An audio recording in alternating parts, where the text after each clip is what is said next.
for this morning is the Honorable Dr. Hackman Owusu Agyeman.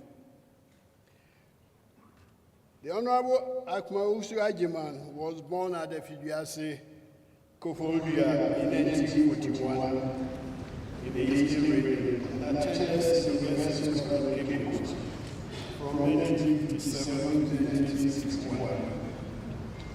He then proceeded to Kwakwa University of Science and Technology to pursue a Bachelor of Science degree in agriculture from 1961 to 1965. He also studied at the Institute of Social Studies, The Hague, in the Netherlands, where he obtained a postgraduate certificate in agricultural planning. He then went to Ware College, University of London in the United Kingdom, where he also obtained a master's degree in agricultural economics in 1969. Honorable Hackman Owusu Agyeman worked as agricultural economist in the Ghana Ministry of Food and Agriculture from 1965 to 1970, and then moved to the Food and Agriculture Organization of the United Nations in Rome in 1970 and then to 1989. He worked in various capacities as economist at the Economic Analysis Division, Field Program Officer, and then as the FAO Regional Cooperation and Liaison Officer responsible for Africa. He was appointed as the FAO UN representative in Zambia, Malawi, Trinidad and Tobago, Guyana, and Suriname between 1979 and 1984. He was also then appointed Chief Regional Bureau for Africa in 1984 by the FAO UN Rome, Italy.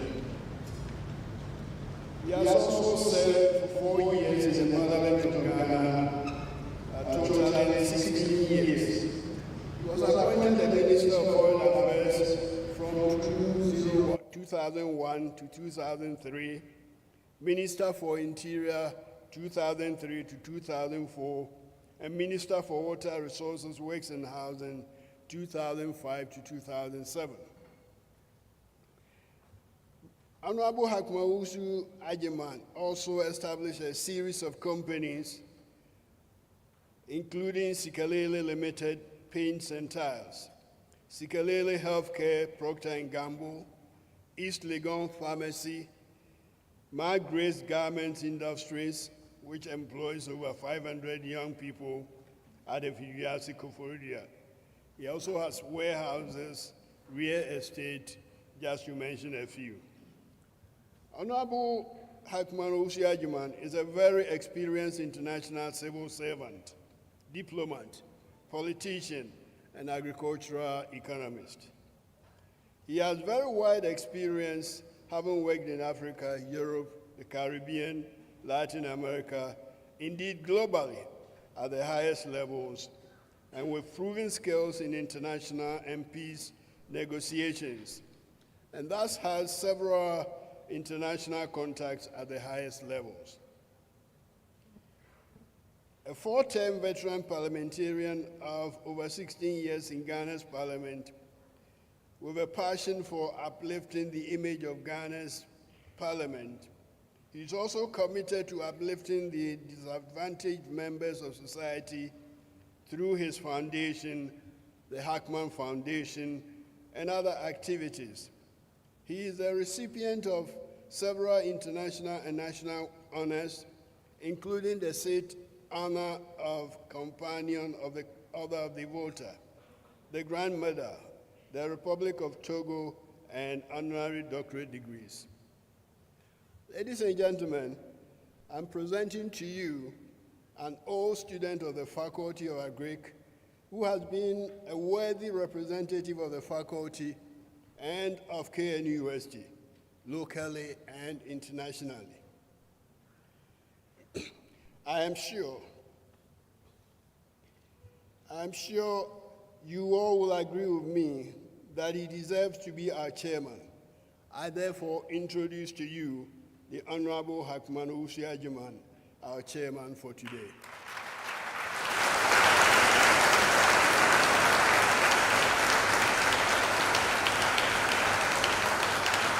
Thank you very much, Chairman of the Planning Committee, Professor S.A. Osei. Having introduced our chairman, it's my pleasure to welcome our chairman to give his response. Please once again welcome Honorable Hackman Owusu-Agyeman.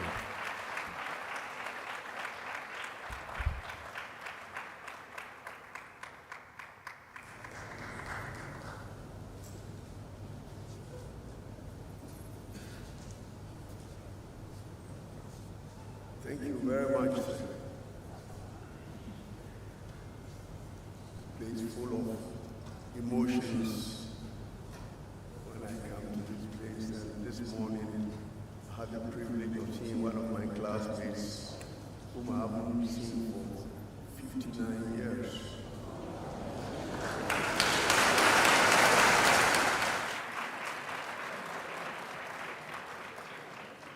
She was the only lady in a class of 19 of the foundation students for a degree in agriculture. Before then, it was a diploma course. We were the first foundation students, and she was the only lady, and she was called Gladys Utu. Now she says she's called Gladys Timpo.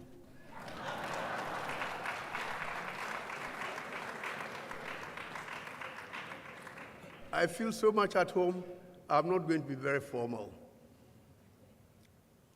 But I have a list that I got so that I don't miss anyone out of the people here. So let me read that list at least and then say what I want to say. Say, Madam Vice Chancellor, Vice Chancellor, Mr. Registrar, our keynote speaker, and my cousin in a way, Dr. Efri Akoto, the guest of honor, the dean, members and students of the Faculty of Agriculture, distinguished invited guests, and alumni of the faculty. I think they are Chief Nananum, distinguished ladies and gentlemen. I am pleased to be asked to chair this launch of the 70th anniversary celebration of the Faculty of Agriculture. As I said, the opportunity brings me emotional time that I had here as a student activist. 70 years is a long time. I am now almost 83. And in 1962, to the faculty, 18 young people, including myself, making 19, started the Faculty of Agriculture. So one may ask, I am told the theme is celebrating 70 years of KNUST global impact in agriculture. Global impact. So I asked myself, this village boy from Efijasi, what has he got to say? But the formation that I have here from St. Augustine's and here may be something else. To the extent that sometimes I don't know whether I'm an agriculturist or a politician or a foreign affairs specialist or whatever. But whatever it is, I owe a lot to this great institution.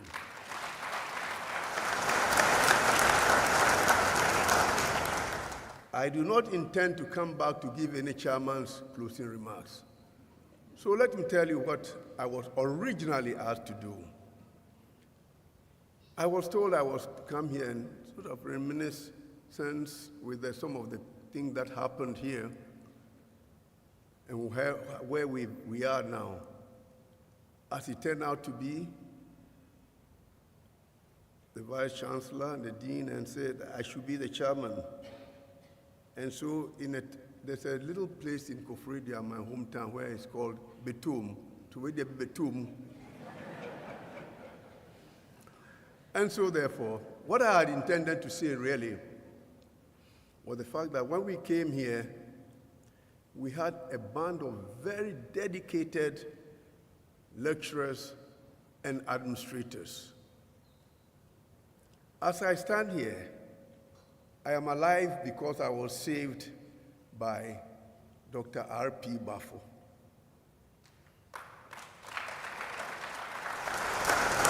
That was the time when the ruling government of Kwame Nkrumah had decided that we shall have a one-party state and one life president. The students at that time were the only voice that stood up. And so the Preventive Detention Act was put against the chairman. The secretariat of the National Union of Ghana Students was in TEK because there were only two universities. Cape Coast was a college of the University of Ghana. Two universities. Our president was a man called Kluje, a law student, who became Professor Kluje and a distinguished jurist and a member of the Supreme Court. The secretariat was here at TEK. Then we had Eastmont as General Secretary, and my good self as the Assistant General Secretary.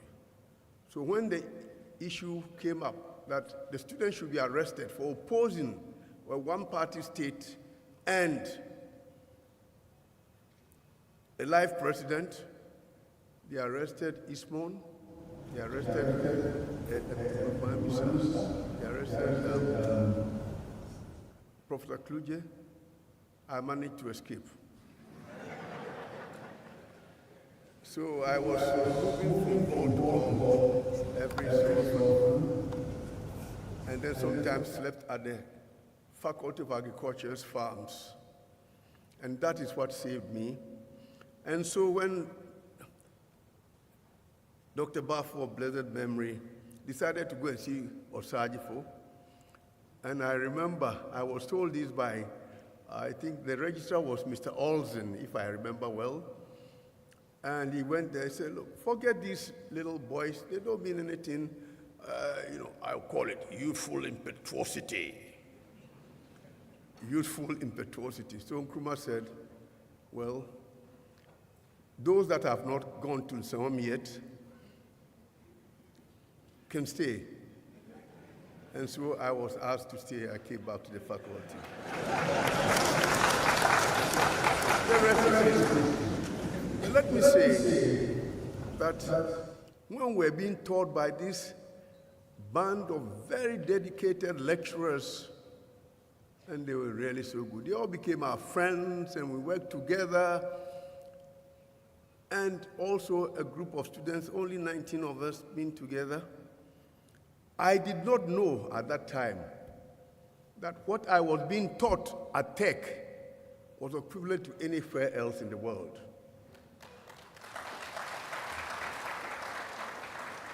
Why am I saying this? When I left here as a village boy to Accra,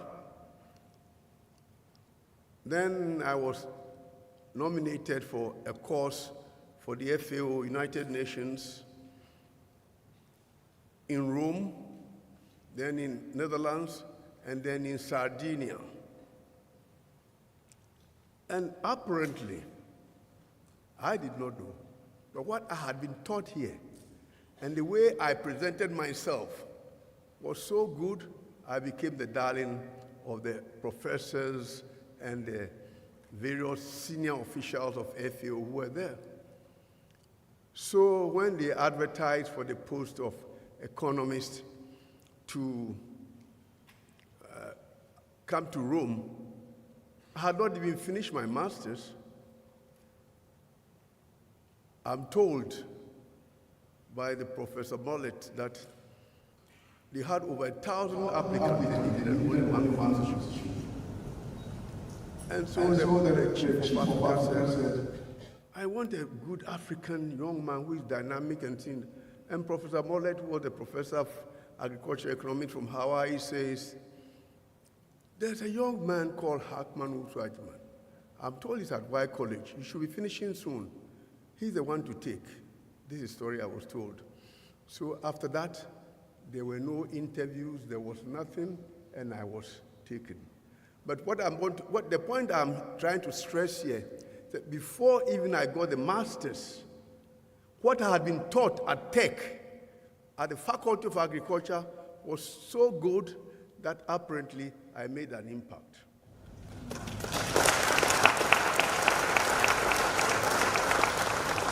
And so then I tried to do the master's. They said I needed 2 years. But believe you me, I joined in September. By May, I had already got my master's in 8 months because of what TEK has taught me and what I got to know from the faculty. So I joined at P1. Those of you who know the United Nations system, you go from professional 1, 2, 3, 4, 5. That's the top of the technical grade. And after that, you became a director at 6 and 7. Then you are assistant director general. So I went to TEK, and here I went to Rome, and I met all these big names in agriculture, economics, and agriculture, and big issues, and what have you, and the rest. And I asked myself, hey, you little boy are going to challenge the people who have written for you to, you have read the book. So the first day I went there, I was a bit nervous. Then at that time, if it had happened, I would have said, Obi Anyobia. And so I got there. And because I have been a student activist, and as I said, after I ran away and I was released by BAFU and whatever and the rest, I continued with the KNUST as Secretary General of KNUST. And I worked, so I got to know. And how does a farmer, somebody wanting to become a farmer, now become a politician and all these things? And we had very dedicated people teaching us. So when I joined at P1 in 1970, by 1979, I had gone P1, P2, P3, P4, P5, and deputy director. All in 8 years, all in 8 years, I was promoted 6 times. I am not saying this just with the utmost of respect, but I want to say the foundation that I was given by this university is what was appreciated globally. And then my sequential interest working there, working as a representative for Zambia, Zimbabwe, Malawi, and in charge of assistance to the liberation movements of Southern Africa, i.e. ANC, SWAPO of Namibia, and all these other things. Then from there, they said I should go to West Indies. There has been no black person, African, who has served in West Indies. So I was posted to West Indies, and there I was responsible for Trinidad and Tobago, Guyana, and Suriname. And everywhere I went, the impact, I think that I left there for the United Nations and for FAO was such that it always came in for mention. So if I pay tribute in this testimony to the distinguished lecturers, some of whom I saw here, I saw my little boy, Tuyan, Professor Tuyan, he was there, he was a couple of years behind me, and all of them, then it means, therefore, that the students of this faculty, you should feel privileged and make sure you link up with the professors so that you get what it takes. I could hold myself against anybody. And I remember my good friend and my brother, Dr. Friya Kuto, also Friya Kuto, when he joined the Ministry of Agriculture. At that time, I was working for FAO. We came here and we wanted to do a sector study of the agriculture of Ghana, and he was a young man who had just graduated from Legon and was there in the ministry, and he participated in it. I was also the manager of the team that came from Rome, that we got a committee called the International Association of America. So to cut a long story short, I just want to say that if you are celebrating, at least through me, and I think subsequently other people who joined us later, that we have made an impact, we have. And here too, we have done what we have to do. I remember going to Suriname, far away Suriname, to give a lecture. And I got there, it was huge in the president, everybody was there, it was big. I was a little bit nervous. Then I saw a tall white guy standing there. I said, look, this man looks familiar. Then I went there and said, are you Professor Ronald? He said, yes. You are Tech? He said, yes. Then I said, well, you are my professor in agronomy.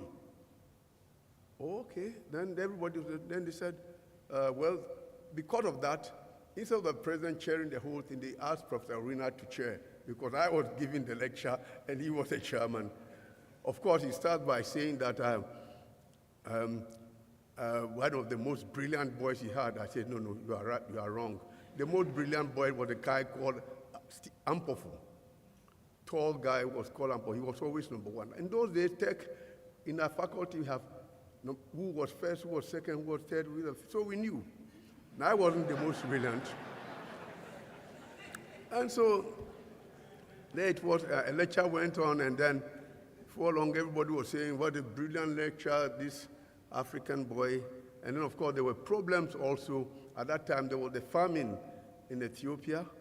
I went around using my, again, training from Tech, and I gathered $1.5 million, sent it to Rome to have aid to Ethiopia, to buy food at Ethiopia. And so if you are in an institution which molds you to become a complete person, whether you are agriculturist or whatever, you and the rest of it, I think you have to appreciate that institution.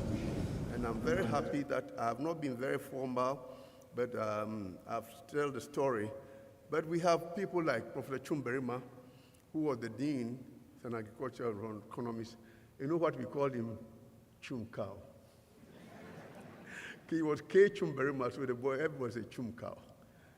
Then we have people like Professor Reinhardt, Professor Tapo Town, Dr. Kamkamka, Ko Opoku Wusu, and all these people. And they were all there with us. And sometimes they would even invite us to the senior common room, where they have to go and have a chat with them. Well, I remember the lecturer for animal science telling us something about frontier enterprise. So he started talking about frontier enterprise. He tried to explain. He was an American trained, say water, and don't put water. And we didn't quite understand. We tried and tried, didn't work. So he called the most brilliant boy, who was always number one, Ampofu. He said, Ampofu, don't you also understand? Then he said, Master, yentias yentie. So there you are. This is the institution. For me, I think it's a very great institution, and all of us should salute the institution. So, Madam Vice Chancellor, you can convey to the Chancellor and to the government that this institution needs to be given the pride of place. I remember when you started, it was University of Science and Technology in those days. So that's what I always wrote. But then eventually became Kwame Nkrumah University. No big deal, but you are still what you are.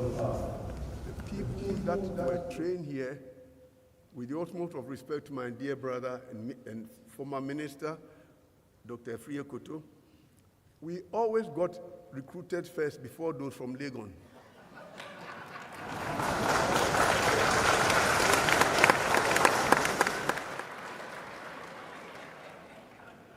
Why? Because Our course originally was a diploma course. They were doing diploma. So hands-on training. We drove tractors, we did this, we did plowing and everything. So the hands-on training, even we did castration and everything.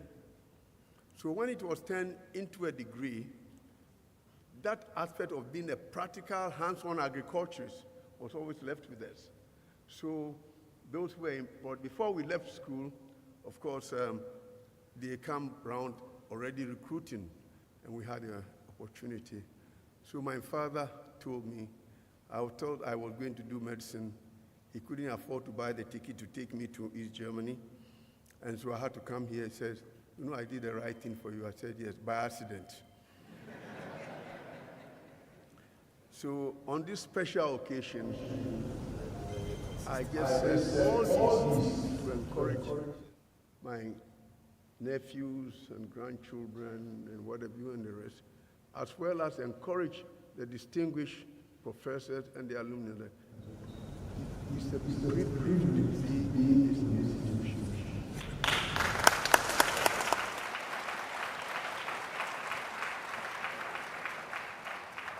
And what you have, really the way you are asked, you go from being a farmer to be this and that, eventually to be foreign minister and this and that, all because I owe it to this place. And so the alumni office, I would encourage, I think this is and the distinguished Vice Chancellor, pick it up. You have something to showcase to the world. Don't feel shy. Don't feel shy, because there are a lot of people I know, especially through our network of the strongest women, who are at TEK and who have distinguished themselves excellently. And that's what you are supposed to produce. People who can deliver, people who make a contribution to their nations, people who would, the final analysis, say that I am what I am because of where I have been, and then here you are taught not only to constrain yourself with that, but to go forward. On that note, Madam Vice Chancellor, I told you I was not going to be formal, so my testimony, which I was supposed to give, is what I have given. I don't intend to give any closing remarks. I just say, please, young people, be dedicated, be committed. And if you do that, as was said by, I think was that this nation will still have to develop on the wings of agriculture and agricultural processing. I am sure my distinguished brother, his mother is from Kufuridia, so it's my brother, distinguished brother would also say what it is. And Ghana is what it is because of the quality of material that is produced. So I wish you all the best. And if there's anything that those of us somewhere can help, please do not hesitate to contact us, and I will be more than willing to help. Thank you, and God bless you.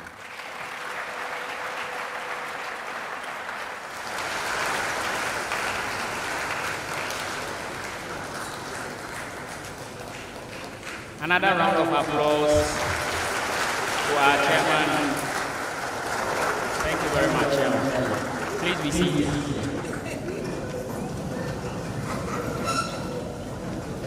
This is one of the most extensive chairman's response I've ever heard in my life. And he's recounted a lot of things. As the program goes on, you'll get to hear a lot of stories about some distinguished alumni the faculty has produced.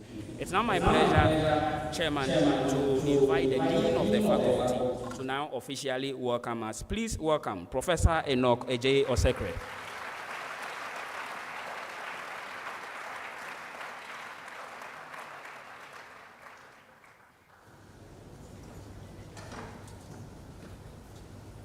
Good morning to everybody.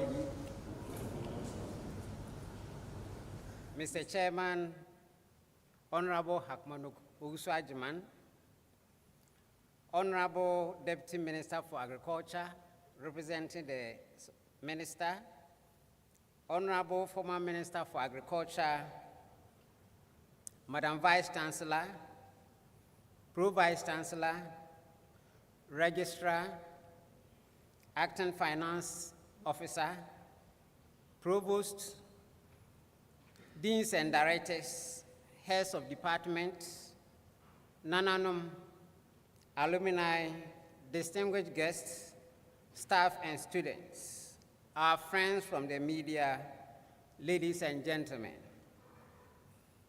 We have gathered here from far and near to commemorate the 70th anniversary of the Faculty of Agriculture of this great university. The Faculty of Agriculture is one of the 3 departments that were established in 1953, before the then college accession to the university in 1961. The other 2 are School of Engineering and the Department of Pharmacy. I believe the unique architectural piece of our building may have contributed to spurring us on to celebrate our 70th anniversary. Mr. Chairman, ladies and gentlemen, a story is told of a former student of the then Faculty of Architecture who reported at the Faculty of Agriculture with his letter of admission because on seeing our building felt that the design of the building fitted better the Faculty of Architecture rather than the Faculty of Agriculture. Alas, he was wrong. The faculty started off offering diploma in tropical programs in agriculture, horticulture, and forestry, and later the BSc degree in agriculture. Government agencies, including the then Ministry of Agriculture, also requested for in-service training for its staff and farmers. Celebrating anniversaries provides us the opportunity to recollect successes, failures, and challenges of our past existence. The faculty over the years has responded to this training and research needs of the country and has adjusted its programs to meet these demands and needs. Currently, the faculty runs 4 programs, as well as postgraduate programs across 5 departments. In addition to our flagship BSc Agriculture program, 3 new programs making the list are BSc Agribusiness Management, BSc Agriculture Biotech, and BSc Landscape Design and Management. These programs and the research stations are focused on addressing the manpower needs of the country and are engaging in innovative research to increase productivity in the era of increasing world population, which is projected to hit 10 billion people in 2050. Staff of the faculty have engaged in research to transform the agricultural landscape to deal with any potential food crisis as a result of population expansion and changing food ecosystems. Mr. Chairman, ladies and gentlemen, some of these efforts have been internationally acknowledged. Despite this achievement, the faculty faces enormous challenges that must be addressed if we are to continue to fulfill the slogan of the International Association of Students in Agriculture and Related Sciences, IAS, which goes as "We feed the world." Our student population currently stands at almost 5,000. Increases in student numbers have not come with commensurate improvement in infrastructure and academic and other staff support. Our lecture space is highly inadequate, laboratories lack state-of-the-art equipment, and teaching materials are almost outdated. These challenges have reduced the effectiveness of teaching, learning, and hands-on experiences. The relative staggering numbers of students have limited our access to student internship and interaction with industry. Those of you who are alumni of the faculty must have seen the state of our once iconic lecture theater. Mr. Chairman, ladies and gentlemen, we need agency support. As a matter of urgency, the lecture theater and the library need refurbishment to make them fit for purpose. It is estimated that refurbishment of the lecture theater would cost 900,000 Ghana cedis to serve the needs of the faculty. The library needs expansion to accommodate the increasing number of students in the faculty as a result of the free SHS policy. The library's refurbishment is also estimated at about 1.2 million Ghana cedis. Mr. Chairman, ladies and gentlemen, I'm using this occasion to appeal to you to assist us in our endeavor to uplift agricultural education and research by making generous donations to this cause. Mr. Chairman, ladies and gentlemen, in the medium term, and as part of our efforts to ease congestion in our lecture halls, and as a commemorative piece for the 70th anniversary celebration, the faculty has come out with a legacy project which is estimated at 33 million Ghana cedis. We need this block to accommodate the increasing number of students who are coming in, because our faculty is the faculty of choice when it comes to agriculture. Every year, our numbers surpass any other university. I once had a chat with the dean of the faculty of Agric from the School of Agric Cape Coast, and he asked me, and when I mentioned our number as a faculty, he was surprised. But whilst they are working in hundreds, we are working in thousands. So he was amazed that, how do you do it? And I just responded that we are the university and faculty of choice.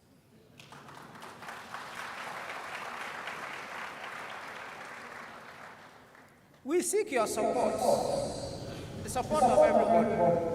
So we are making a special appeal to our alumni year groups, industry, and corporate organizations to own units, floors of these legacy projects. You will be immortalized if you support. On these notes, I welcome all of you to the commemoration of the 7th anniversary of the establishment of the Faculty of Agriculture. On behalf of the Faculty of Agriculture, I invite all of you to mix freely, interact freely, and take time off your busy schedule and visit our exhibition at the Faculty of Agriculture. Thank you very much for your attention.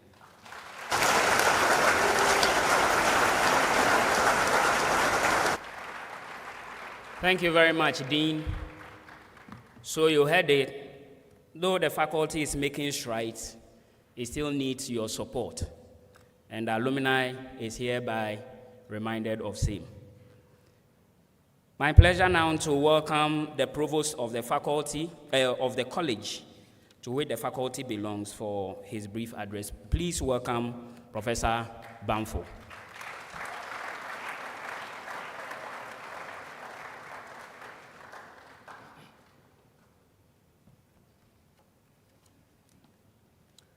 Good morning to you all. Mr. Chairman, Deputy Minister for Food and Agriculture, the Vice Chancellor, the Pro-Vice Chancellor, past Vice Chancellors and Pro-Vice Chancellors present, the Registrar, our distinguished guest speaker, Provosts, Deans and Directors, Heads of Department, Nananum, members of convocation, alumni and past employees of the Faculty of Agriculture, senior and junior staff, members of the press, distinguished invited guests, ladies and gentlemen, I deem it a great honor and privilege to take part in celebrating 70 years of the remarkable journey of our esteemed Faculty of Agriculture of the Kwame Nkrumah University of Science and Technology. This memorable occasion offers the Faculty of Agriculture a unique opportunity to reflect on its journey thus far in furtherance of its goal of making a global impact in agriculture. In this regard, the theme of the celebration, celebrating 70 years of KNUST's global impact in agriculture, is very appropriate as it encapsulates the essence of the faculty's achievements and underscores its far-reaching influence in global agriculture. Mr. Chairman, over the past 7 decades, the Faculty of Agriculture has emerged as a beacon of progress, pioneering groundbreaking research, fostering interdisciplinary collaboration, and nurturing generations of quality leaders, researchers, and practitioners who have contributed in diverse ways to the advancement of agriculture in Ghana and beyond. Indeed, the outreach and extension activities of the faculty at both community and national levels have promoted sustainable farming practices, which have resulted in improved agricultural productivity, enhancement in livelihoods, and environmental sustainability. Through these and many more efforts, the faculty has been instrumental in shaping the agricultural landscape of Ghana and impactfully contributed to global food and nutrition security. Mr. Chairman, ladies and gentlemen, 7 decades in the life of a faculty is no mean achievement. Over these years, the Faculty of Agriculture has grown from strength to strength through expansion of academic programs offered, diversification of its research agenda, and forging of fruitful partnerships with industry, government, and international organizations.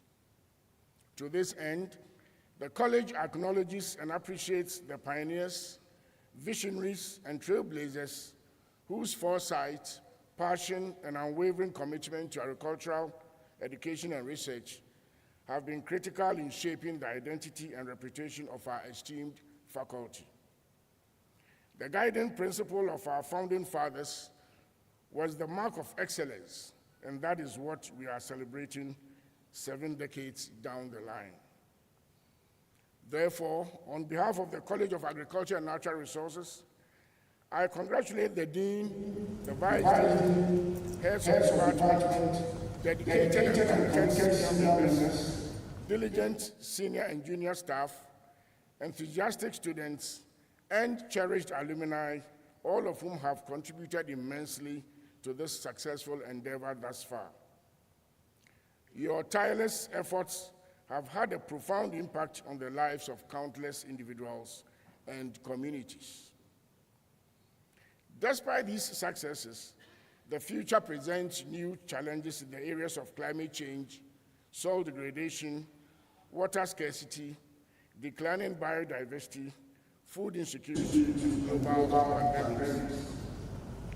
These and many more are expected to pose even greater threats to global food systems and livelihoods.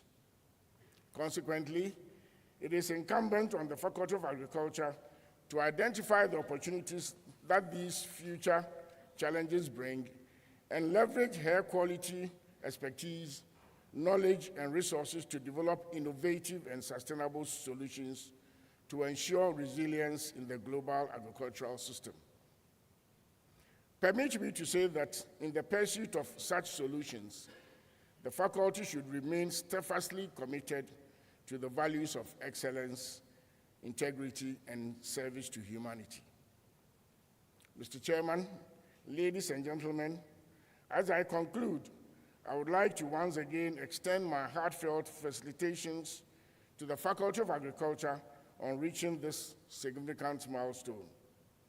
I am confident that with our shared vision, collaborative spirit, and unwavering determination as a college, The next 20 years will be filled with even more greater achievements, breakthroughs, and contributions to the advancement of agriculture nationally and globally.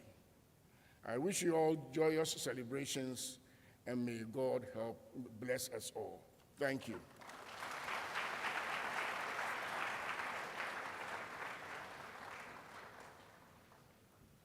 Thank you very much, Provost. In the brochure, from pages 11 to 39, we have a very fantastic story and narrations about the faculty. And it covers the following areas: a brief history of the faculty, or the story, or the pictures from the 50s, academic programs, student enrollment, and gender sensitivity, impacts that the faculty has made through its alumni, support that the faculty has received, the future it envisages, and faculty profiles. Now, one very interesting thing about the faculty you may not know is that the Faculty of Agriculture was earmarked for removal from KNUST in the very early 60s.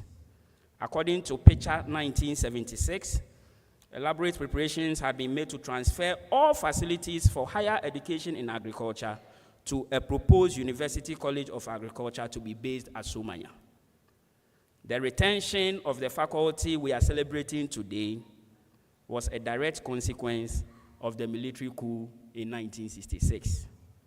So had it not been, and we are not putting a value judgment on the coup, but we are saying that that was what caused the retention, and therefore we've gone through a lot, we've been through a lot. Shall we once again applaud the faculty?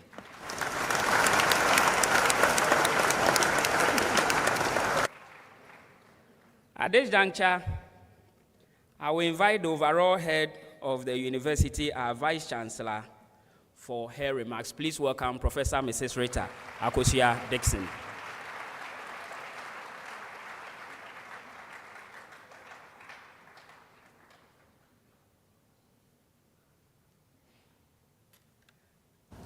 And on that note of a very rich history of the faculty, and for that matter, the university, Honorable Chair, with your kind permission, if you allow me, I would like to stand on the protocols that have been established and save all of us a bit of time and say good morning to all of you. I said good morning, please. Thank you very much. Indeed, I am delighted to add my voice in welcoming you all to this occasion of the Faculty of Agriculture's celebration of 70 years of global impact in agriculture. Let me extend a very, very special welcome home and akwaba to our very distinguished alumni, many of whom are senior citizens and great sons and daughters of our land, for making time to grace the occasion with their presence. And I guess when you listen to the chair, you know what I'm talking about. Do you want to do it for them, the alumni with us?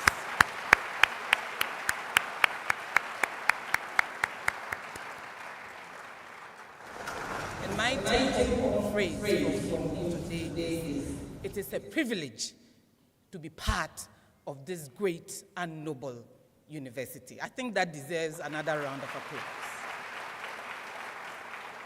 Thank you, Honorable Chair, for reminding us. Thank you.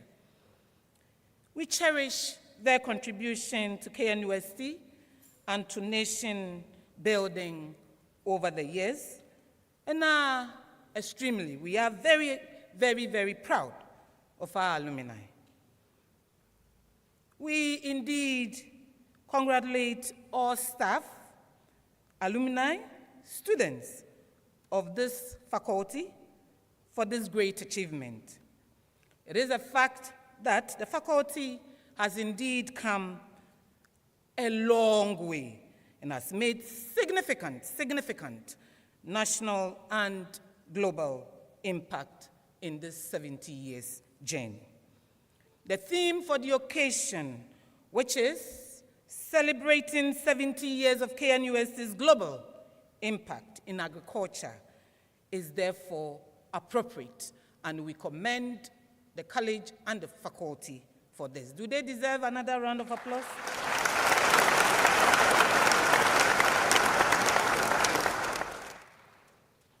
It is important that we continue to aspire for greater impact in national and international discourse in agriculture, science, and technology. In the next 70 years ahead, we are looking forward to more successes in all spheres of endeavor of the faculty and its associates to continue to lift high the flag of KNUST and the country in breakthroughs in agriculture for national development. Agriculture has been the bedrock of the national economy and also that of many African and developing countries across the world. Educational institutions, including KNUST, have, in diverse ways, contributed in building resilience in our food systems and supply of quality raw materials for industry. We salute, on this 70th anniversary, our stakeholders who have partnered with us and worked closely with us in this partnership to move us to where we are today. The Dean and also the Provost have done a great job with where we were and where we are today, so I'll skip all that and say that, interestingly, even though we have come this far, we still have further to go. It is instructive to note that new frontiers of agriculture have emerged, we are all aware, coupled with the negative effects of climate change and the need for climate change adaptation and mitigation strategies. All the new technologies, including artificial intelligence, Internet of Things, and what have you, are going on around us. As a leading science and technology university in this country, we have a charge to keep to ensure that technology is working for the country, for us as a university, for the country, as we keep our eyes on food security and all the issues that are related to agriculture in this country. We have led the way, and we must continue to lead the way. I think that you can clap to that. Thank you. Thank you. On this occasion, soberly, I just want us to ask ourselves just a few pertinent questions. How prepared are we as a community of agriculturists to harness the potential of advanced technologies for a better agriculture and improved livelihoods to align with the SDGs? What must be keeping us awake at this time? I believe that we can make the next 70 years more rewarding and more fulfilling to Ghanaians and the world at large by being very, very, very intentional in our strategies to be solutions-focused in our approach, in our teaching, in our research, in all that we do as a faculty and as a university. This will be achieved if we work assiduously in implementing all the good policies and programs, along with judicious use of resources while remembering to protect the environment. We must continue to generate homegrown solutions and ensure, as I said earlier, that technology is working for us. Mr. Chairman, distinguished ladies and gentlemen, as the faculty celebrates 70 years of global impact in agriculture, it brings to mind my personal constant rallying for us in academia to always remember to take the gown to town, as one of our earlier vice-chancellors always kept reminding us. At this moment, it would be appropriate to challenge all of us on this occasion in agriculture to take the gown to the farm lands to improve lives. We hope that this celebration inspires transformational growth in smart agriculture towards enhanced research and development in aid of sustainable food security for this country and the world at large. Let me end by wishing the Faculty of Agric a happy and fruitful 70th anniversary celebration, as I thank the leadership of both the College of Agric and Natural Resources and that of the Faculty of Agric for the hard work. Of course, I can't leave the planning committee out. The hard work in putting this beautiful celebration together. Happy 70th anniversary to all of us. Thank you all very much.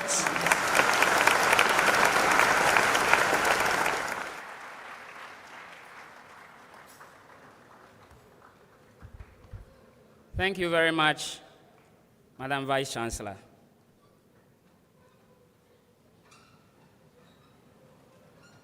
Thank you. And to our students, the Vice-Chancellor's call to take the gown to town literally does not mean when you graduate, wear the gown and take it to the farm. No. It's a figurative way of saying, take your knowledge from here to where it is needed to make the impact. It's now time to listen to our special guest of honor. And the planning committee thought it wise to also widen its wings by not necessarily getting somebody from here. So we looked at our friends at the University of Ghana.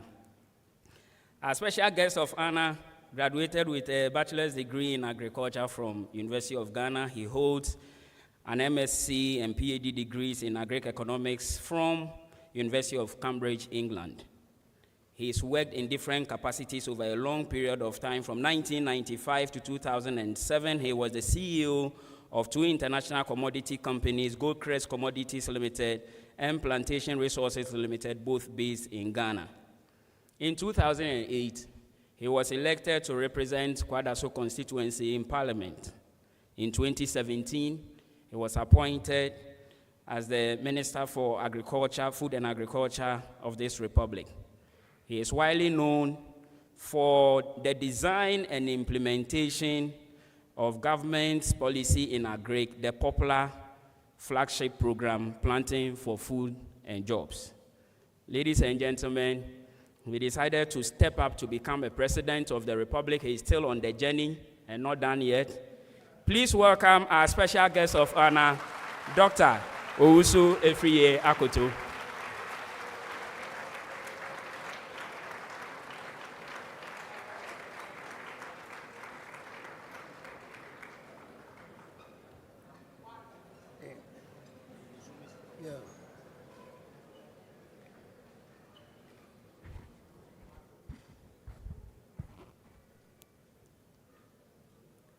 Honorable Chairman, I think I will stand on existing protocols so brilliantly delivered by the previous speakers and go on to the business of this morning. The Faculty of Agriculture of this university has bestowed on me a great honor by choosing me as the distinguished guest speaker to commence a week-long activity to celebrate the 70th anniversary of the faculty. Right from the outset, and as you have been reminded several times by the Honorable Chairman and others, I declare that I'm a product of the Faculty of Agriculture of the University of Ghana, Lagos.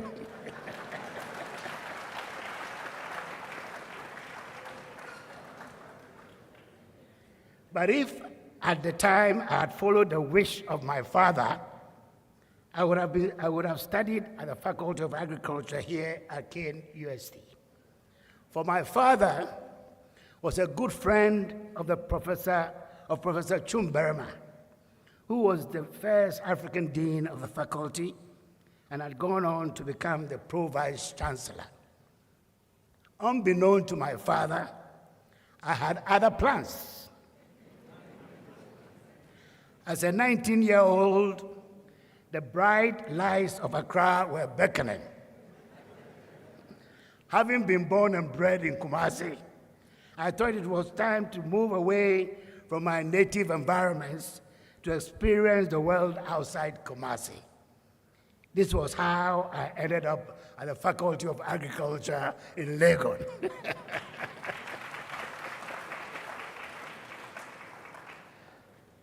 But Honorable Chairman, all was not lost to KNUST.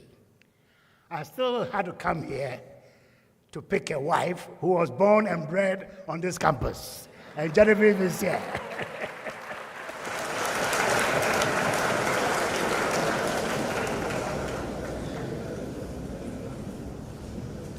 That was some 55 years ago when the faculty in Kumasi was only 50 years old.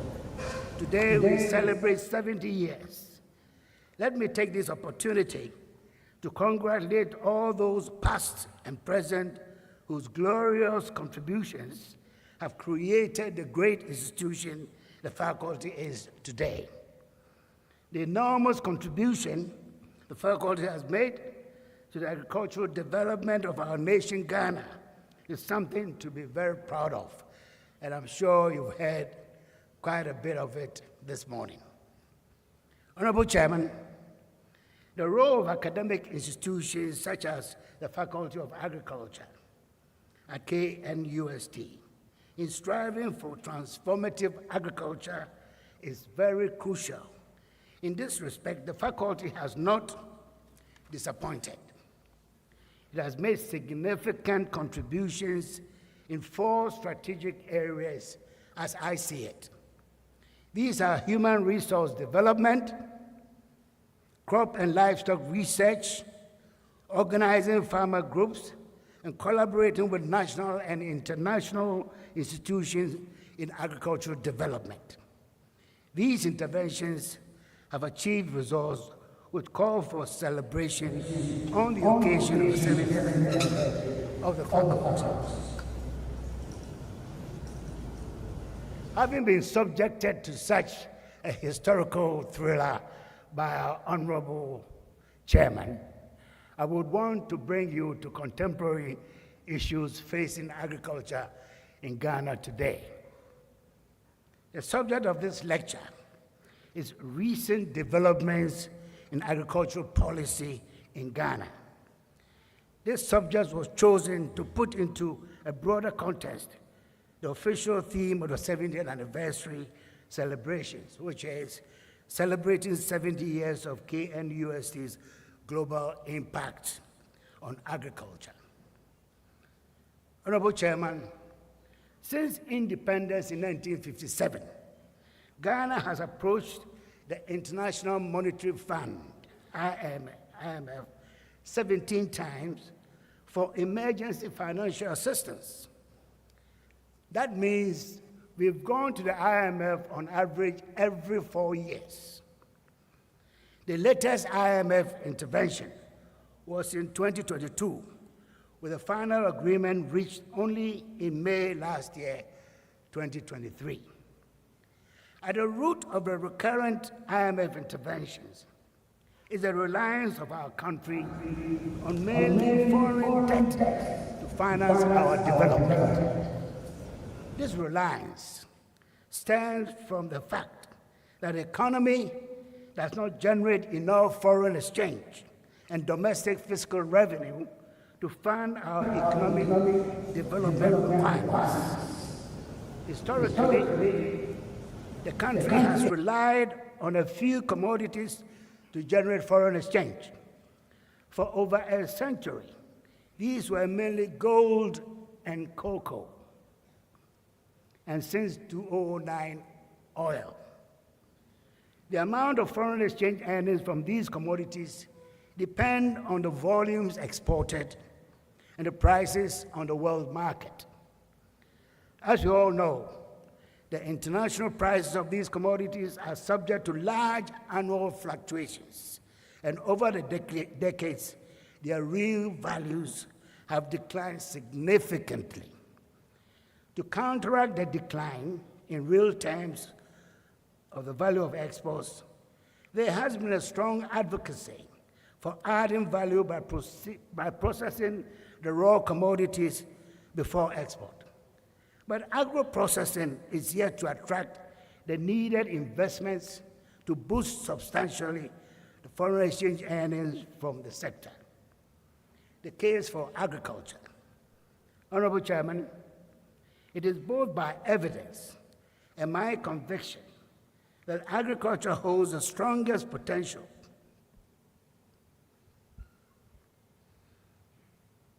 to steer Ghana out of poverty, guarantee us food and nutrition security, and also generate the necessary resources for the development of the other sectors of our economy, including industry, education, health, and infrastructure in the medium to long term. Over the years, the performance of other natural resource activities like mining, oil and gas have been below expectations. Their potential contributions to the development of the economy has been sharply curtailed by three key issues: unfavorable long-term contracts with foreign companies which are almost impossible to alter, retention abroad of most of the export proceeds, and majority ownership held by foreign interests. Gold has been a traditional source of foreign exchange for Ghanaian economy for generations. In recent years, Ghana has become Africa's #1 producer of gold, yet the economy has been struggling. We all held such high expectations when oil production began in 2009. Sadly, we all now know the fate of the oil industry in Ghana. Honorable Chairman, there's a new global economic order emerging as a result of the current economic challenges.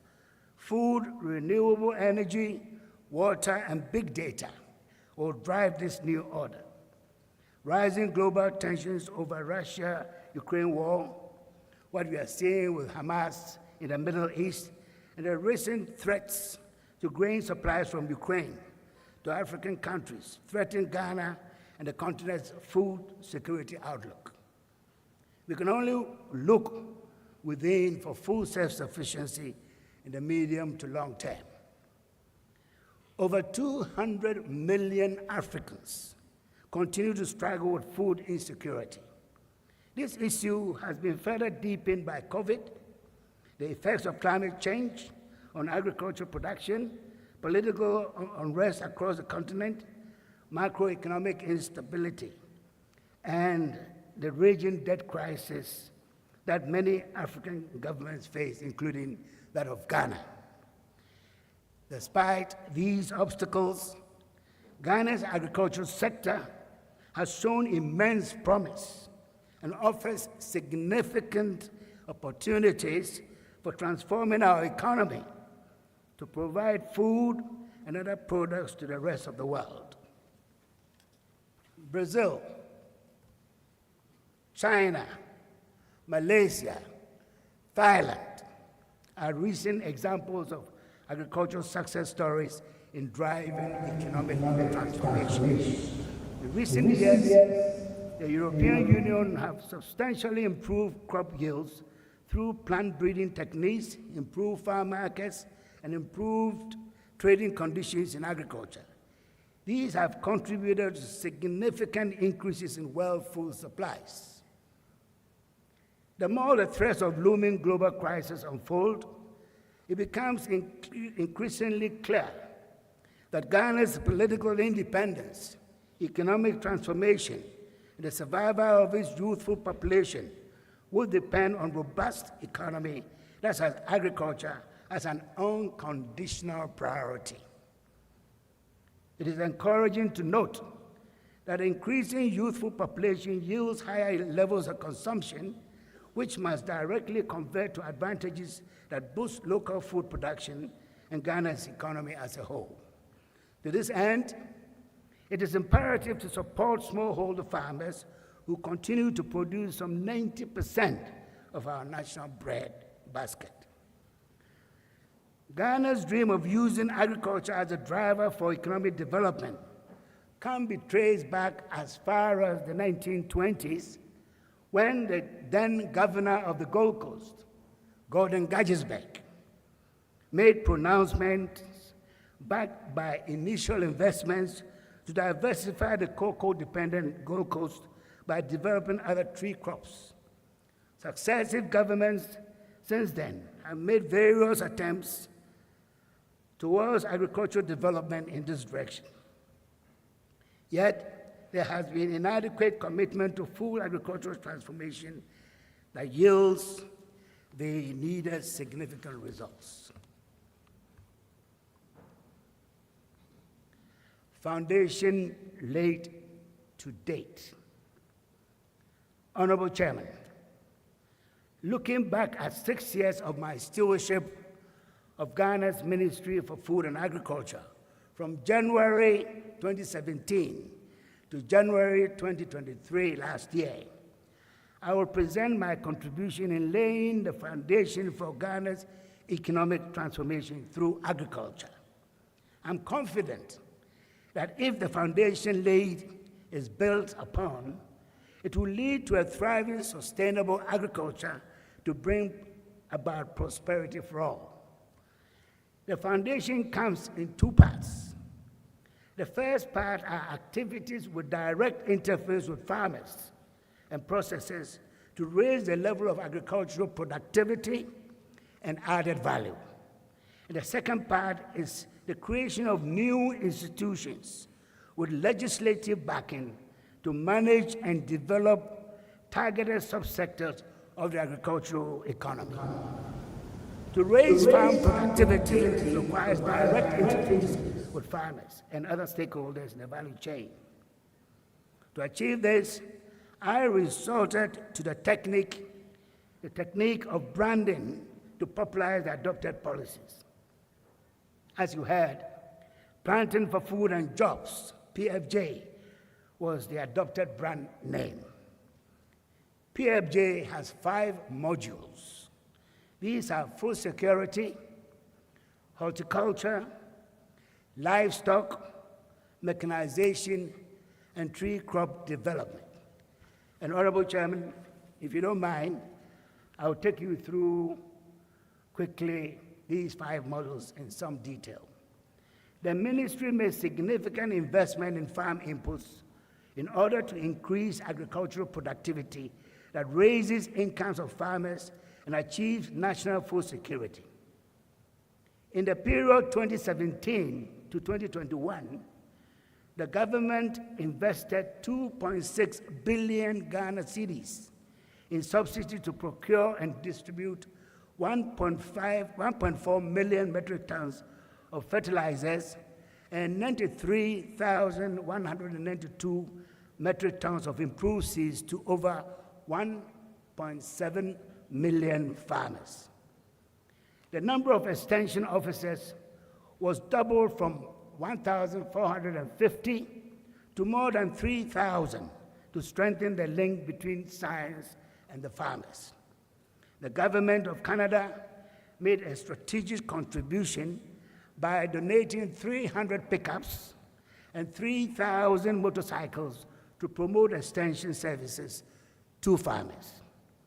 These investments between 2017 and 2021 generated farm output which the ministry estimated to be worth $47.5 billion at the farm gate.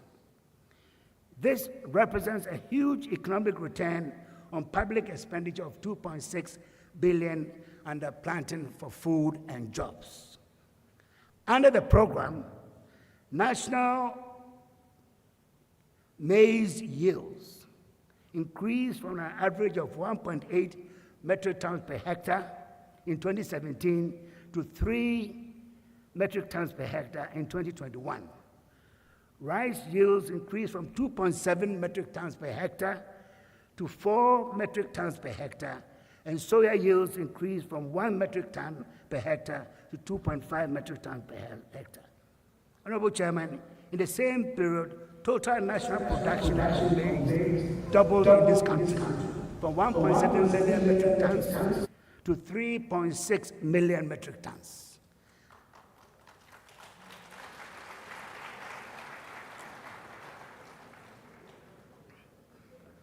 Rice production doubled from 688,000 metric tons in 2017 to 1.2 million metric tons in 2021, and soya from 143,000 to 230,000 metric tons. In 2017, 202,000 farmers benefited from the PFJ subsidy program. By 2021, the number of beneficiaries had grown to 1.7 million farmers out of the total farmer population in this country at the time of 3.1 million in Ghana, as captured by the Agriculture Census of 2018, which I had to conduct for the first time since the early 80s. That's for nearly 38 years. There was no agricultural census in this country, but we initiated in 2018 and done. That's how we come to the figure. The figure of 3.1 million full-time farmers in this country. Incidentally, the UN recommends an agricultural census for all its members once at least every 10 years. But for nearly 40 decades, it wasn't done here. B, horticulture development through greenhouse production. The construction of greenhouse training centers with attached commercial units is a key job and value creation tool for Africa's economic development. Under my leadership at the ministry, we constructed 3 greenhouse training centers with attached commercial units at Dawinya in Greater Accra, Akumadan here in Ashanti, and Bojuase in the Central Region for training 537 youth in high-quality vegetable production.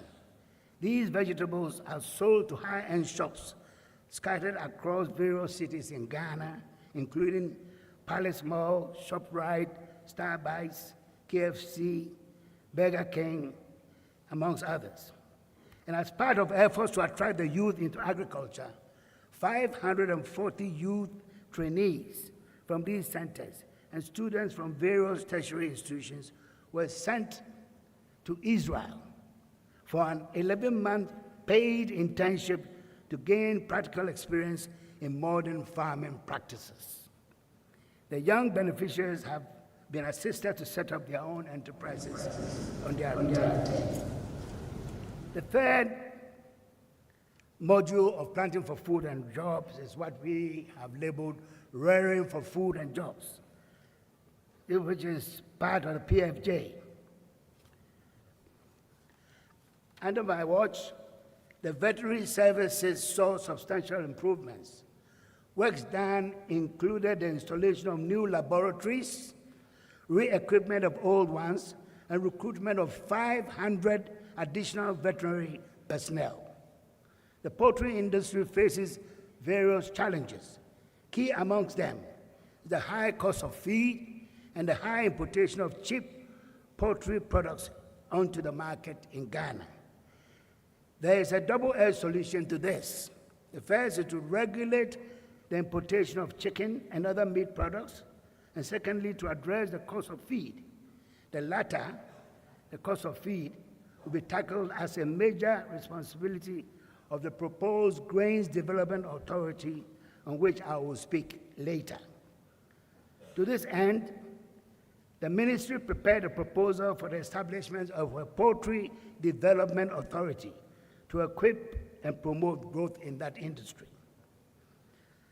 Agricultural mechanization. The Ministry of Food and Agriculture, since 2017, had received and distributed over 12,000 pieces of agricultural machinery and equipment at 40% CIF subsidy to farmers. The machinery includes tractors, harvesters, irrigation equipment, food processing, and post-harvest management equipment. Additionally, a tractor assembly plant is being established near Ejoso in the Ashanti region of Ghana. It's very close by here, and I'm sure you'll be hearing of it soon. Processes have been concluded with the Exim Bank of India to provide a facility to import $150 million United States dollars worth of farm and agro-processing machinery. Shipments are expected in Ghana this year, 2024. Of the machinery so far received, 32 district assemblies and selected private sector operators have benefited from a scheme to revive the agricultural mechanization centers and provide hiring services to both small and large-scale farmers. Now, the last one under the PFJ is the creation of new commodity institutions with legislative backing. Honorable Chairman, it is critical to secure the enabling legal framework and interventions for agriculture to thrive in Ghana. Apart from the Tree Crop Development Authority mentioned earlier, I initiated the creation of other institutions to drive gains made so far in Ghana's agricultural sector as follows. Tree crop diversification.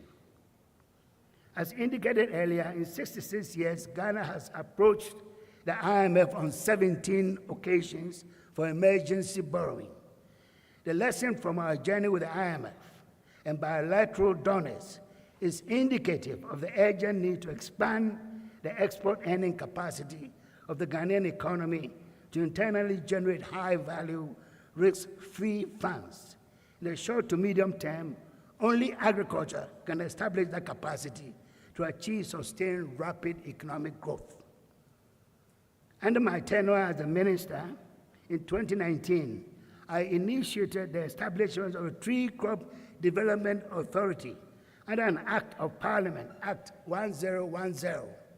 The Tree Crop Development Authority, TCDA, established in 2020, seeks to coordinate and promote the development of 6 tree crops: cashew, rubber, oil palm, coconut, mango, and shea. The goal of the authority is to develop, produce, and distribute selected cash crop seedlings to farmers so as to produce and generate a combined potential of export earnings of between $6 to $12 billion US dollars per year after 8 to 10 years of implementation. That's the target. At their full development, the additional $6 to $8 billion per year in earnings can substantially increase the less than $1.5 billion annual earnings from cocoa, the current highest foreign exchange earner for Ghana for over 100 years. The TCDA was designed to receive a seed fund of $50 million in the first 3 years of its creation. And this is from the government of Ghana's budget. Unfortunately, in its 3rd year of operation, it had received only $3 million, equivalent to 20% of the capital needed for its takeoff since its establishment in 2020.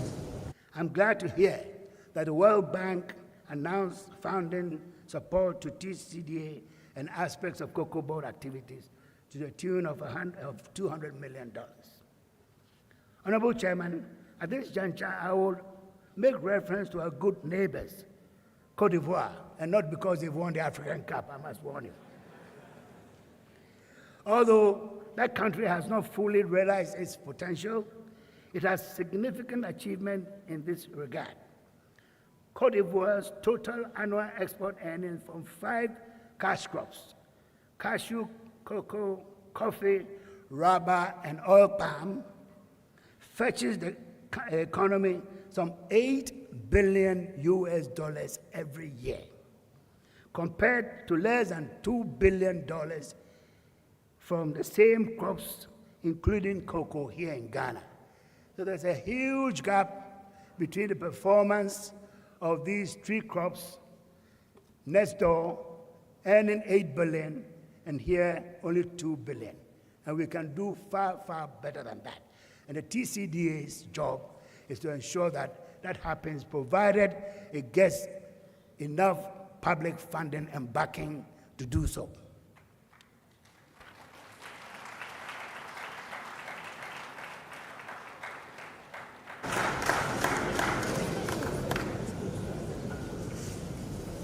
The other very important institution which I piloted to Parliament is the Grains Development Authority. Under my leadership, the ministry prepared a proposal for cabinet approval, and a bill has since been submitted to Ghana's Parliament for the establishment of the Grains Development Authority.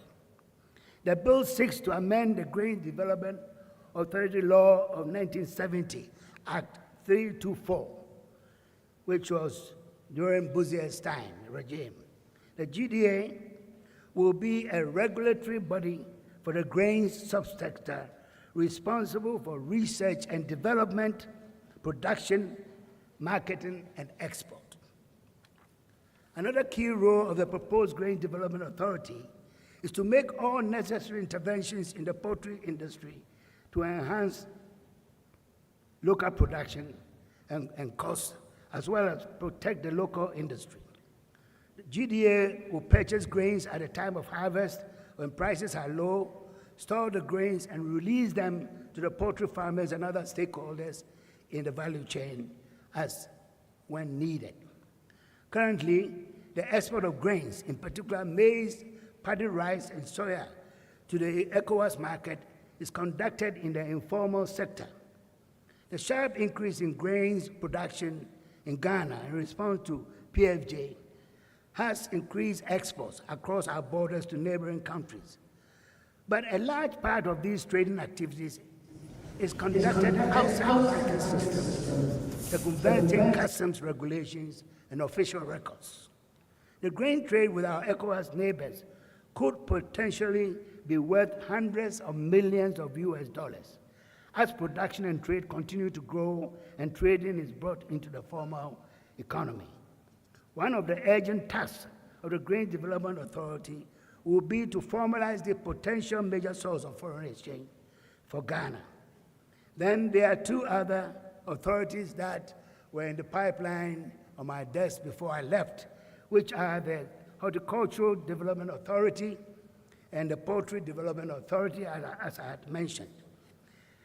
And last but not the least, a memorandum was sent to Cabinet before I left, proposing legislation requiring all commercial banks to increase loanable funds to agriculture and its value chains.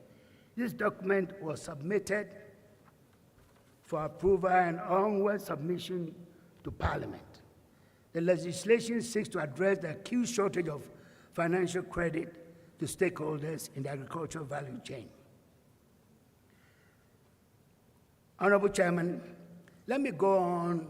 I've cut out a lot, but let me go on to conclude by these few other things, what I call the critical success factors. There is an urgent need for things to be done differently if we are to succeed in transforming our agriculture for prosperity for all. The critical success factors in our transformation agenda will hinge on the following. 1, political will. Ghana has to prioritize agricultural transformation at the highest level of government through the implementation of a well-defined vision and strategy. The investments needed to achieve sustainable food systems should be non-negotiable in transforming agriculture for prosperity for all. The first Prime Minister of India, Jawaharlal Nehru, once said, and I quote, "Everything can wait, but not agriculture," unquote. B, governance structure. In addition to the economic management team, headed by the Vice President, there should be a newly created agricultural management team, chaired by the President himself, to drive agricultural development. The AMT should comprise 7 agriculture-related ministries, namely the Ministry of Food and Agriculture itself, Finance, Trade and Industry, Lands and Natural Resources, Transport, Local Government and Rural Development, and Environment, Science, Technology, and Innovation. Supply chain logistics and market access. To improve supply chain logistics and expand market access, infrastructure projects such as farm trucks, feeder roads, rural electrification, irrigation and storage facilities should be an integral part of the transformation agenda. Research and development, that has been dealt with on many occasions in this celebration of this great faculty that we are here to celebrate. Finally, as part of the critical issues, there's need for urgent attention on the issue of food imports. In 2021, the Ministry of Food and Agriculture estimated that on average, poultry farmers in Ghana produce chicken at a cost of 26 cedis per kilogram. At the same time, imported chicken was selling for 16 cedis per kilogram. This huge difference in prices put our local poultry farmers at a disadvantage in competing with their counterparts abroad. It is obvious that the chicken importers are landing their products in Ghana, heavily subsidized by the countries of origin. Many imported food items, including rice and palm oil, suffer the same fate as that of poultry. It is therefore unfortunate that last December 2023, the Minister of Trade and Industry could not lay a legislative instrument in Parliament to restrict the import of 22 selected food items. 12 of these imports were agricultural products which are cultivated by our farmers in Ghana. Our farmers are heavily disadvantaged under the current import regime. They desperately need a level playing field in order to compete effectively with their counterparts abroad. What is currently playing out across Europe, where you may have heard, farmers are blocking all major roads in Europe with their tractors and heavy machinery to force their governments to revisit their agricultural policy. And their complaint is that the prices of fertilizers and farm inputs are high, and their incomes, farm incomes, are dropping. And this is their way of showing their protests.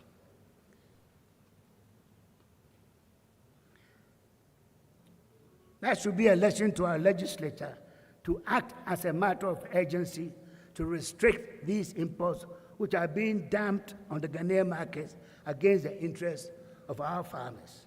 In conclusion, Honorable Chairman, the importance of the agricultural sector to Ghana's economy can be assessed not only by the contribution of GDP to GDP, but also by the high percentage of the employed population in agriculture that's representing important source of income for majority of households in this country. We must engage to create commonwealth that sees to the needs of the common people. There is a need for a new innovative business model, value addition, productive stakeholder engagement, including the youth, smallholder farmers, and large-scale farmers, and everyone in the agribusiness value chain for adequate and affordable food and high-value export to fully benefit the gains of the sector. My overall vision for Ghana is to achieve agriculture-led growth for structural transformation of the economy. This will be achieved through creating alternative opportunities for boosting foreign exchange earnings, mechanizing the agricultural sector, prioritizing public funding in the sector, improving productivity in smallholder farms, as well as growing other sectors of the economy from revenue generation for a self-reliant, food-secure, wealthy, and a healthy nation. I must reiterate here that agriculture is the means to our end.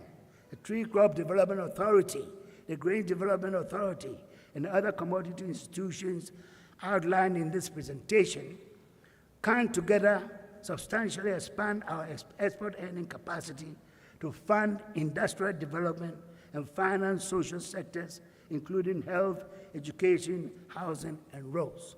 Expanding our export earning capacity should reduce our dependence on external borrowing to fund our economic development. At this stage, I wish the Faculty of Agriculture of KNUST a happy 70th anniversary. And if you will join me,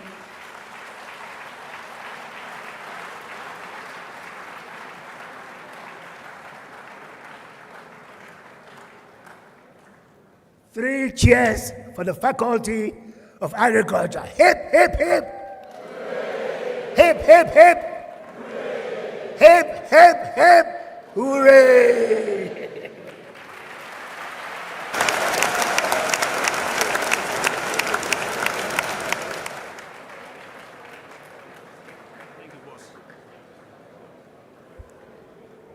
Please be seated. Thank you very much, our special guest of honor, for giving us the three hearty cheers. I now invite the Evangel Choir to come up stage and give us the special song they have put together for this celebration. And as they come, I would want to acknowledge our distinguished alumni, or some of them. So in our midst this morning is the Managing Director of the National Investment Bank. He graduated in 1984 from the faculty. Please applaud Mr. Samuel Sapon. And also in our midst this morning is the Deputy Minister of Energy. He graduated from the faculty in 2006. Please applaud Honorable Herbert Krapper. In our midst again is the Managing Director of Agri Impact, Mr. Dan Akwe.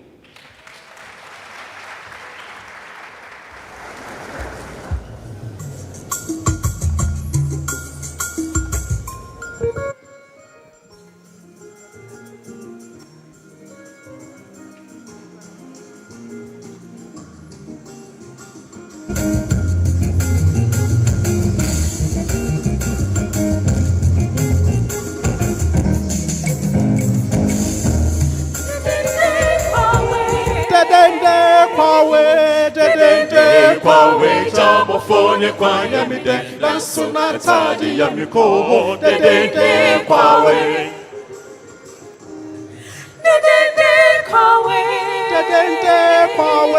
dedende kwawe jabo fone kwa yamide lansuna tadi yamiko dedende kwawe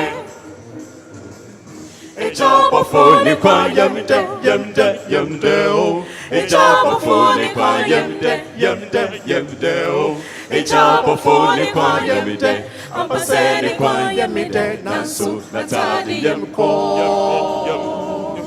jabo fone kwa yamide o jabo fone kwa yamide o jabo fone kwa yamide ambasene kwa yamide nansu natadi yamko dedende kwawe jabo fone kwa yamido dedende kwawe jabo fone kwa yamido dedende kwawe dedende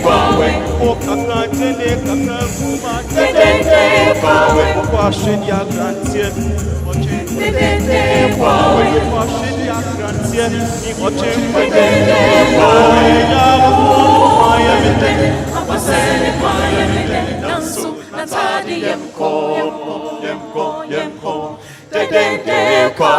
job of one, I am do. The job of one, I am made a what?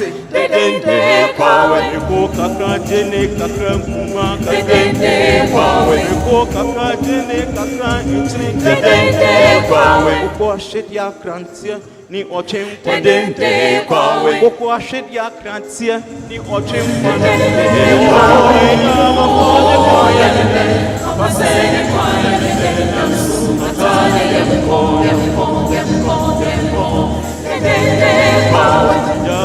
one kumino kwawe ya bofo kwaya dawate kwawe ko kaka jene kaka itne kaka kwawe ko kaka jene kaka kuma kwawe ko sheria krantie ni ochin kwawe ko sheria krantie ni ochin kwawe ya bofo abasene kwaye atale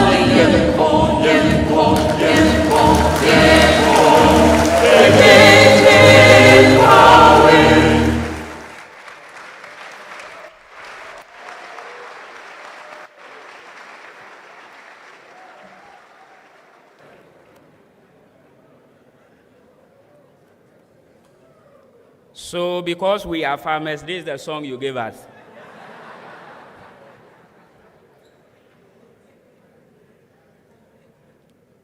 Chairman, it's now time for the keynote speaker to deliver his address.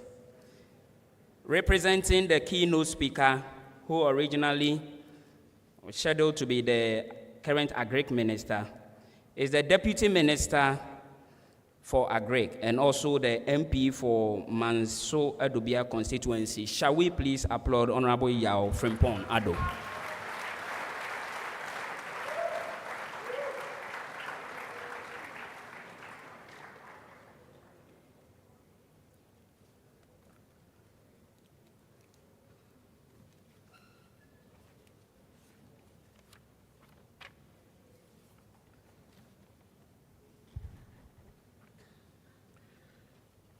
Honorable Chairman,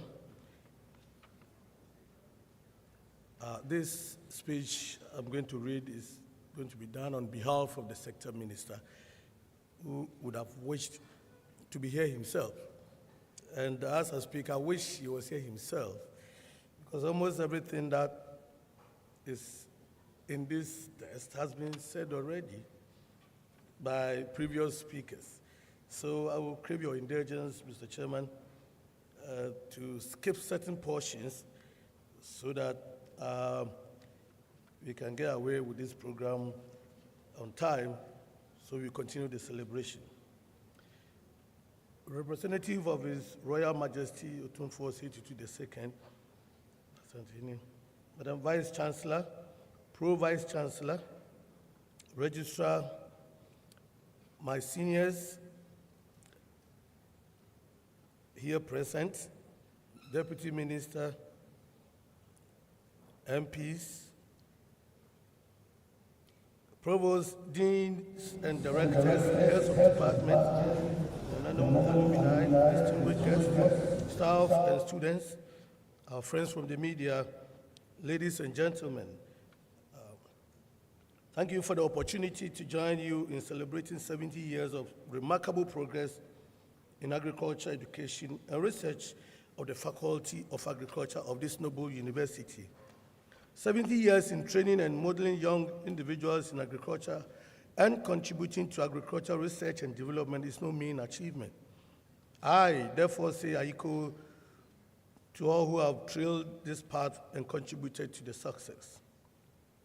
Honorable Chairman, the theme for the occasion, celebrating 70 years of KNUST's global impact in agriculture, encapsulates the transformative power KNUST as a pioneer science and technology institution in Ghana has wielded in shaping the agricultural landscape we see today. 70 years ago, the agriculture space was vastly different, with farmers relying on traditional practices handed down through generations. The challenges then were immense: feeding a growing population with little or no technology, using farmer-saved seeds repeatedly, and fertilizers, and largely depending on human power to till the land. It is against this backdrop that the Kwame Nkrumah University of Science and Technology and its Faculty of Agriculture emerged as a beacon of hope, training individuals to become agricultural experts to help in developing the food and agriculture sector of this country. Today, we are witnesses to even more sophisticated technologies that continue to evolve. These include biotechnology, precision agriculture, and increasing automation of agricultural production systems. All these advancements are to the credit of institutions like this noble Faculty of Agriculture. More grace to your elbows. Honorable Chairman, agriculture continues to play a significant role in the economic development of our country. It contributes 21% of GDP and has maintained an average positive growth of 5.9% over the last 7 years. Even in the face of COVID-19 pandemic and the Russia-Ukraine war, which disrupted food production systems through trade restrictions and high cost of energy, agriculture in Ghana maintained a positive growth rate of above 5%. Ladies and gentlemen, this feat was not achieved without any sweat. And the driver of this seat is here in our presence, my former boss, Dr. Usiafuye Akoto, whose brainchild, the Planting for Food and Jobs, made this possible. So we must give him this applause for doing that for us. Further, agriculture assures food security, has tremendous potential to contribute to agro-industrial development, foreign exchange earnings, and provide jobs. Indeed, more than 60% of the population depends directly or indirectly on agriculture for their livelihoods. Despite the technological advancement in the field of agriculture, Honorable Chairman, yields for many crops are still low, with a yawning gap between what is achievable and what farmers actually achieve on their fields. For example, farmers' yields for rice and tomato under rain-fed are 66% and 41% lower than their achievable rates, respectively. Bridging this gap will lead to self-sufficiency and sustained growth in the sector. To attain this, there is a need to strengthen our agriculture training and research systems, extension services delivery, agri-input supply, mechanization service delivery, improve the skills of our farmers to transition from farming as a vocation to farming as a business, and improve our food distribution and marketing systems. Honorable Chair, bridging the yield gaps is possible. Technology abounds, and it is much easier to adapt and transfer technology now using the power of information technology than it was a decade or two ago. We only need to put our money where our mouths are, considering the immense benefits that flourishing agriculture sector can bring to the economy and livelihoods of the population. It is in the light of this that the government prioritized agriculture in the last 7 years, rolled out the PFJ. The main focus of the PFJ, as has been alluded to earlier, was to increase the adoption of improved technology, such as the use of improved seeds and fertilizers to increase productivity, production, and profitability.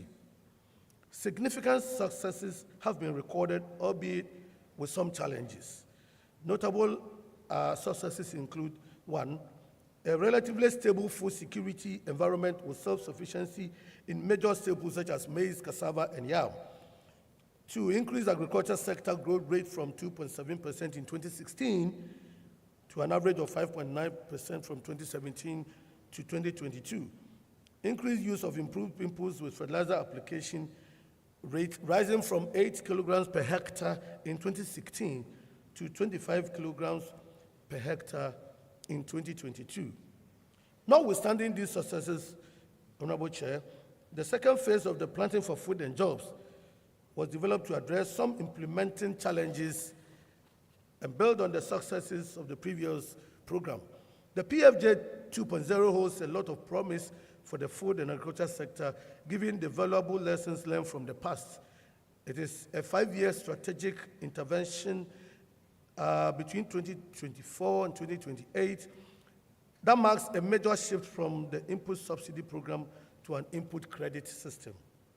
The program is designed to deliver smart solutions to catalyze growth and transform the food and agriculture sector with a focus on 11 commodity value chains involving grains, starchy staples, vegetables, and poultry. The program will be a game changer that will fully unlock Ghana's economic potential through the agriculture sector, ensuring food security, increased rural incomes, providing raw materials for development of agro-industry, and increasing foreign exchange earnings. Currently, Ghana imports 1 billion of poultry and about 1.7 billion of rice, Ghana cedis. Mr. Chairman, for only these two commodities, a total of 2.8 billion, equivalent to 223 million US dollars, will be saved if we reach self-sufficiency levels, in addition to the jobs that will be created. The input credit system is the main vehicle for realizing this national aspiration, as it will expand opportunities along the agricultural value chain by ensuring a strong link to a structured market under the program. In providing input credit, our farmers will be empowered to make informed choices and adopt technologies that will significantly boost their productivity, the cornerstone of economic growth, rural development, and poverty reduction. Honorable Chairman, it is important to underscore that the achievement of the goals and objectives of the sector under the PFJ 2.0 is inextricably hinged on research and development. There is the need to invest in new and improved technologies to enhance productivity and efficiency in the entire agricultural value chain. It requires the training of quality human resource on a sustainable basis to manage all aspects of agriculture and agribusiness, including input supply, primary production, processing, marketing, and distribution, as well as effective and efficient delivery of agriculture extension services. This is the area where KNUST Faculty of Agriculture and other agriculture training and research institutions in the country are required to support government's efforts to promote inclusive agriculture-led growth in the country. We need to work in concert to coordinate our training and research agenda to ensure efficiency and optimize the benefits from the investments thereof. Honorable Chairman, distinguished ladies and gentlemen, I would like to commend the Faculty of Agriculture for the great work done in training the core human resource for the Ministry of Food and Agriculture and the agriculture sector at large over the past 70 years. From a modest beginning,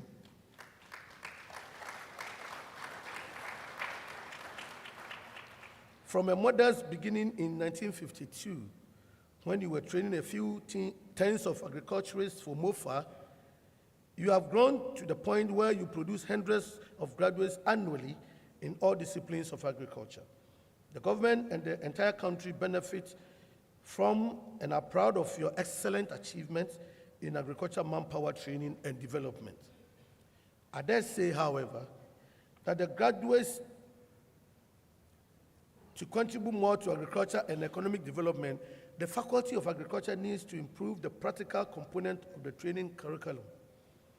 This will not only ensure that graduates are well equipped for the ever-changing job market, but are also entrepreneurial in orientation to establish their own agri-businesses and manage them successfully.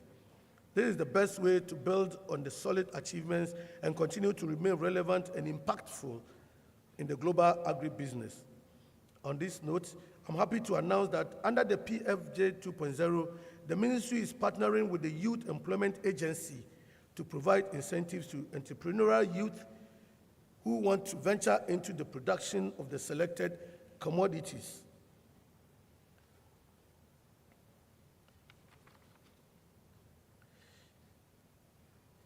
Honorable Chairman, ladies and gentlemen, under the program, over 50,000 youth will be engaged in production of maize and rice.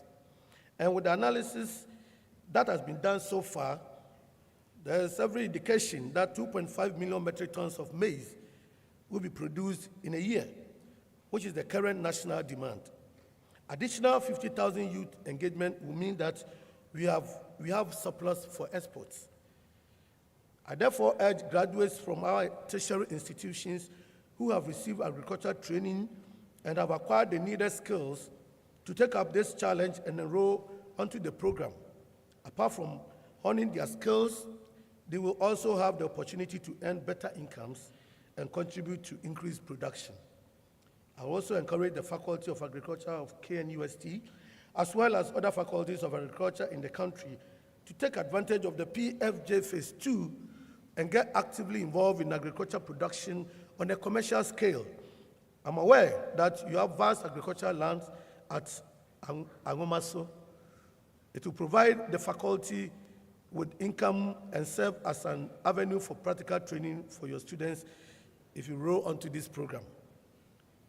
Honorable Chairman, I'm reliably informed also that despite its comparably small size, the Faculty of Agriculture consistently ranks one of the highest recipients of research grants in this country, which is used to generate agricultural technology such as improved crop varieties.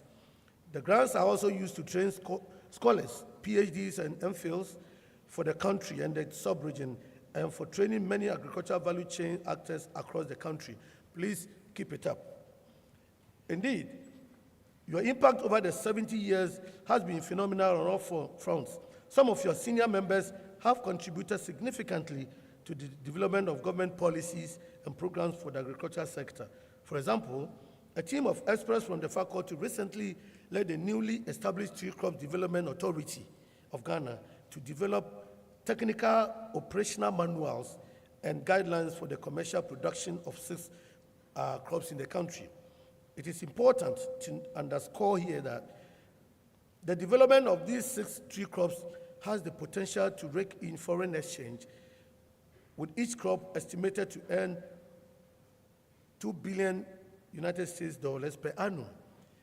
I deem it visionary that the President of the Republic of Ghana, His Excellency Nana Addo Dankwa Akufo-Addo, through the Minister of Food and Agriculture, established the authority to oversee the development of these tree crops. And here I must also add that the brainchild of the Tree Crops Development Authority is here with us in the person of Dr. Usi Ofri-Yakutu. The faculty is also involved with the Okwafopa Youth Agribusiness Training Project in the Bono region, under which, with financial support from E&I Oil and Gas Explorations, about 1,500 youth were trained in 5 agriculture commodity value chains, post-harvest management, and value addition, as well as business plan development. On behalf of the government of Ghana, I wish to express my gratitude to all teaching staff, researchers, technicians, and students of this great faculty for your immense contribution to Mother Ghana. We look forward to greater things in the coming years. Honorable Chair, collaboration and partnerships have become very important, especially in the area of research and training. With the emergence of platforms for learning and sharing of knowledge, we should all leverage the collective wisdom that prevails on these platforms for agriculture development. I must also add that strong partnership between policymakers, research, and private sector is also vital. Let us nurture such partnerships to ensure that research and training is tailored to the needs of the country's development with high uptake by policymakers and private sector. Looking ahead, the future of agriculture is promising. Emerging technologies such as gene editing, artificial intelligence, and blockchain hold the potential to transform the way we grow, distribute, and consume food. Research and training institutions need to brace up to keep pace with these developments.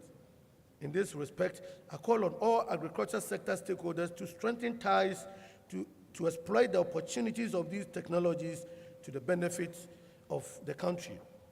Let me conclude by saying that this faculty has served the country well over the past 70 years of its existence.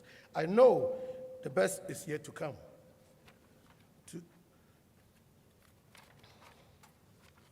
To glorious history of KNUST, and for that matter, its Faculty of Agriculture, and the quality of young minds being trained in it today, show that we have the intellectual and institutional capacity to overcome the challenges we face in the agriculture sector. I therefore look forward to an even more purposeful, impactful, and glorious next phase of your life as an institution after 70 years. I have no doubt the staff, students, alumni, and all key stakeholders will work assiduously together to keep the faculty growing from strength to strength and contribute to the needed agricultural revolution we expect in Ghana in the near future. Happy 70th anniversary to you all. Long live Ghana, long live KNUST, long live the Faculty of Agriculture. Thank you.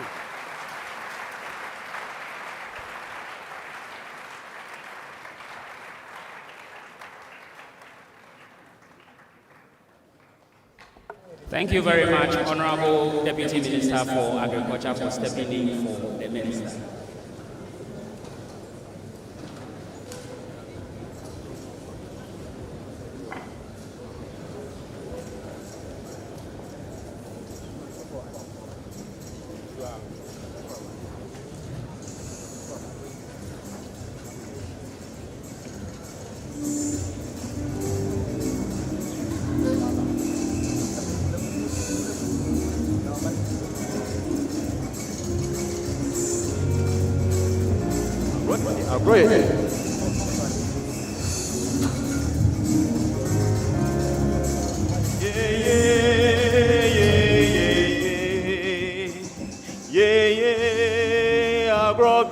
So biaramra,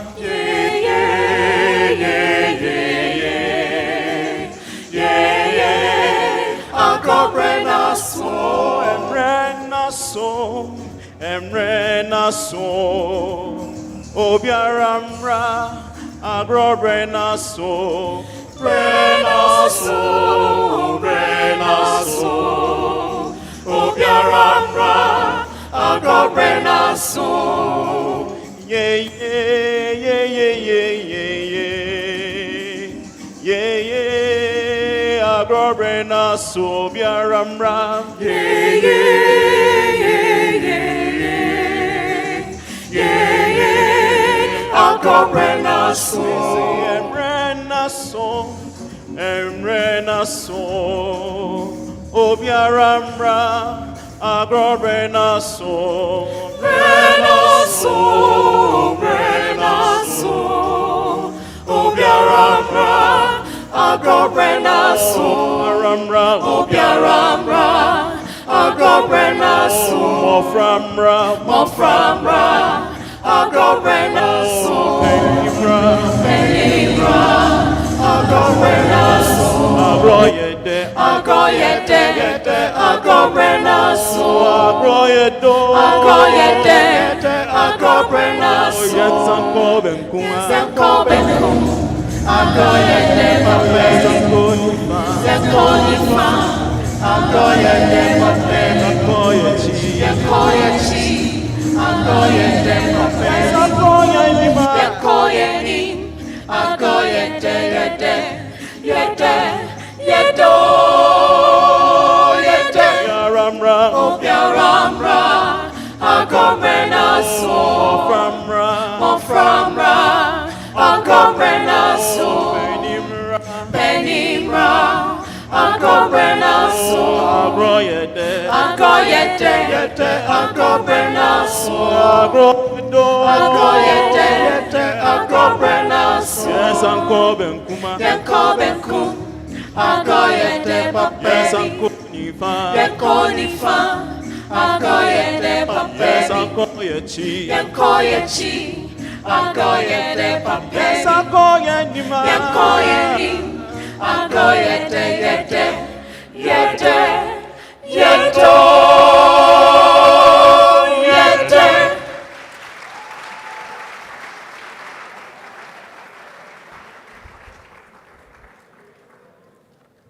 Thank you very much once again, Evangel Choir, and we are gradually wrapping up. The faculty, as part of the celebrations, has taken the step to recognize some distinguished personalities who are directly related to the faculty for their impacts. And here I will respectfully invite the Vice Chancellor, I will invite our special guest of honor, and the Dean of the faculty to do us the honors of presenting the 70th anniversary plaques to the deserving personalities. So for each of them, I will mention the name and give the reason for which they are being given, and then we will present to them. So the Dean, our special guest of honor, and then Vice Chancellor, can you please do us the honors to come up here?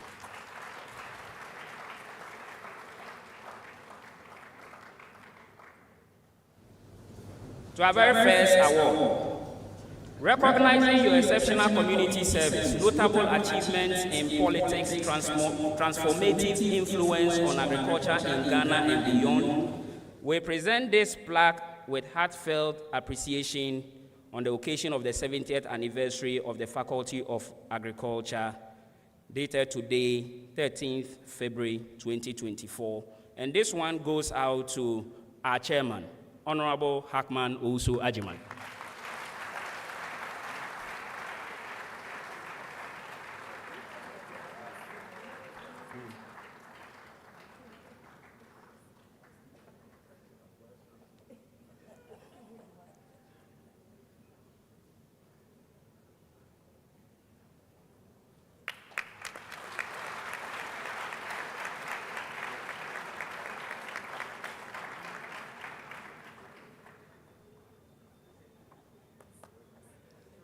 Thank you very much, Honorable. We are awarding 11 personalities in the area of academia, and the reason for each is the same as I'm going to read.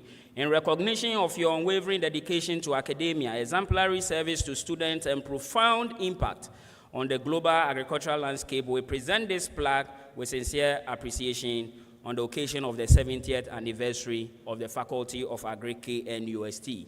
Our first awardee, please welcome Reverend Professor Osei Safo Kantanka.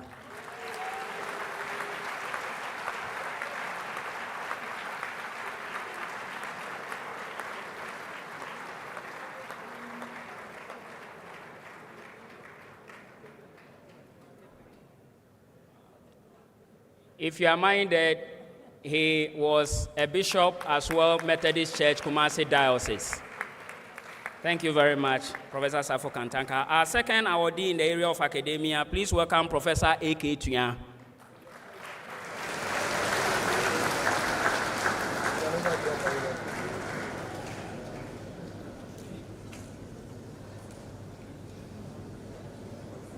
Professor A.K. Tuyan was also the acting Vice Chancellor of KNUST once upon a time. Please applaud him.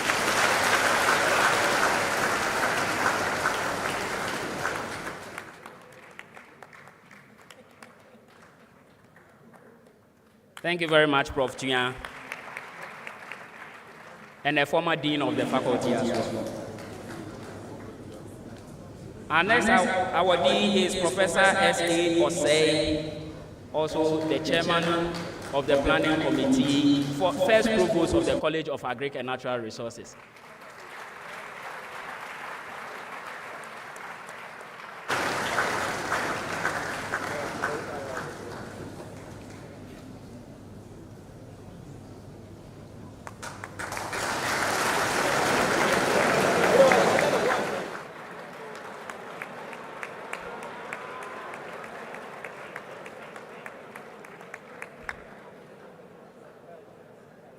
Thank you, Professor.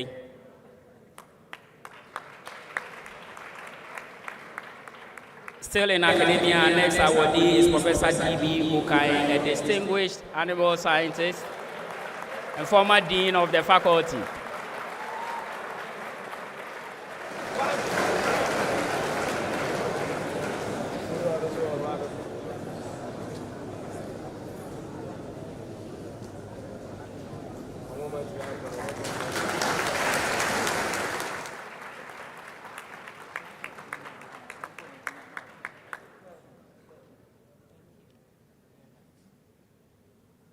Our next awardee is Professor Awudu Abdullah. He's not around, but we'll keep it for him. Please applaud him.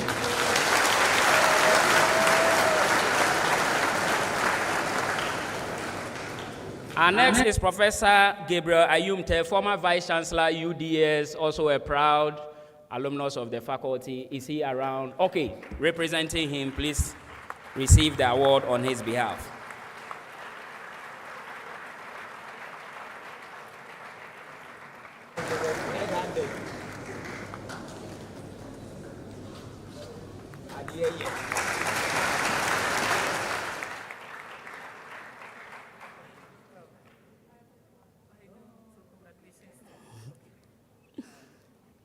Right, so that's the daughter of Professor Unite. Please applaud the daughter. Our next awardee is Reverend Professor Hans Edu Dapa.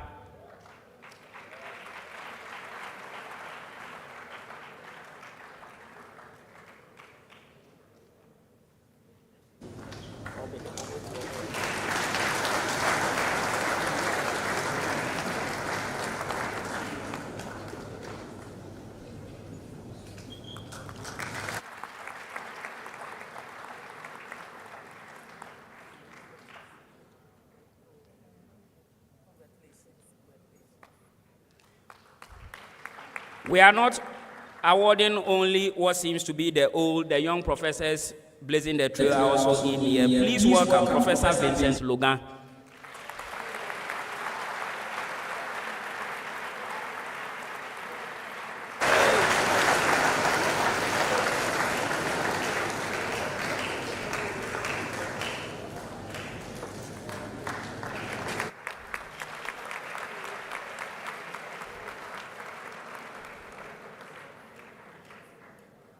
Prof. Logan was my classmate at undergraduate level.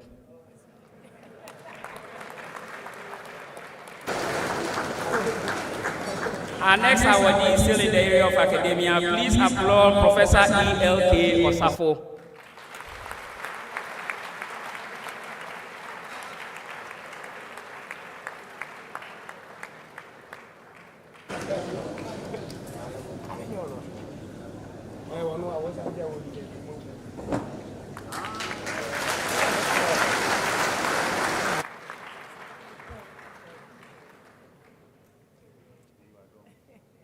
Prof. Osafo was my lecturer.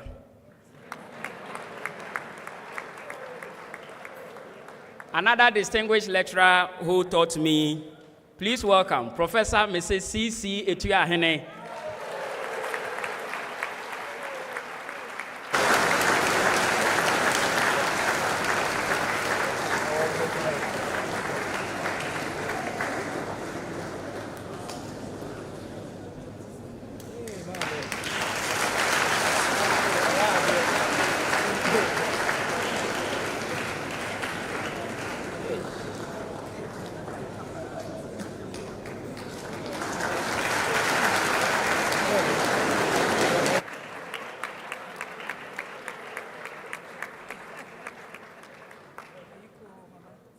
Additional information, Professor Mrs. C.C. Etuahene and Professor D.B.O. can serve the faculty for over 50 years.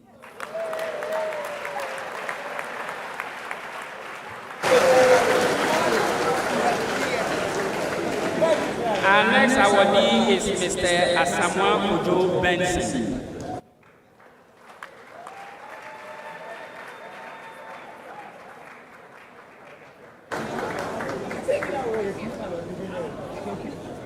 Okay, so because she's not around, we'll move to the next. But please applaud.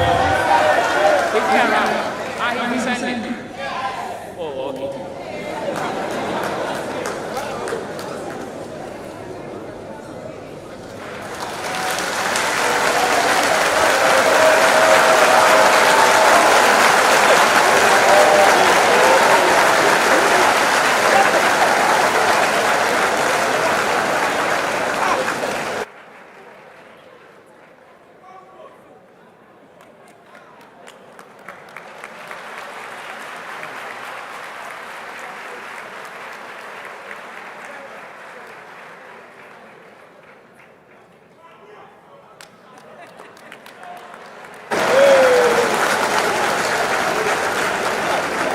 In 1962, as our chairman said, when the university or the faculty rolled out degree, he and one female colleague were there. She graduated and served as a lecturer. Please welcome Mrs. Gladys Timpo.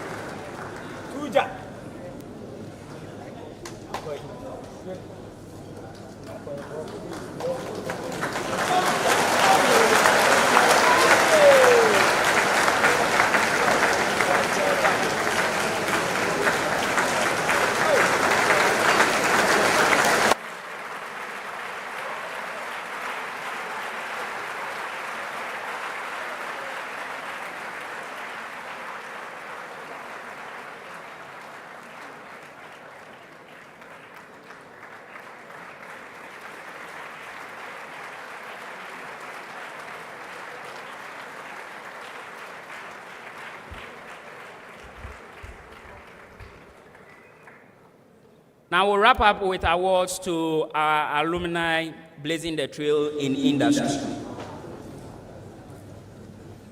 In the banking sector, he made a lot of impact and is still doing so.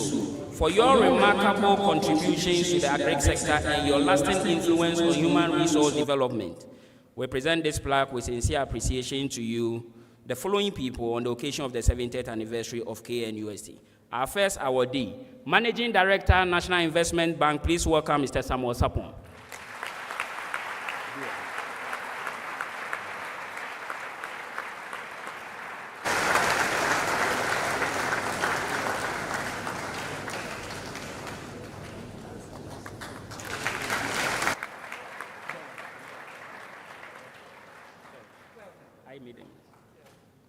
Our next awardee is Dr. Stella Ama Enin.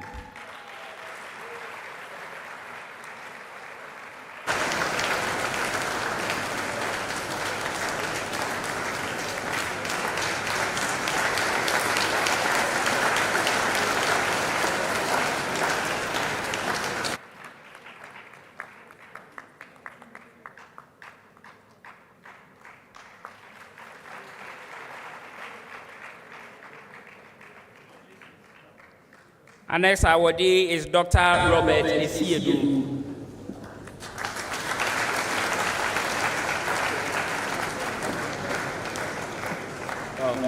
Looks like unfortunately he's not around. Our next awardee. Okay, so Managing Director Agri Impact, please welcome Mr. Daniel Akwe.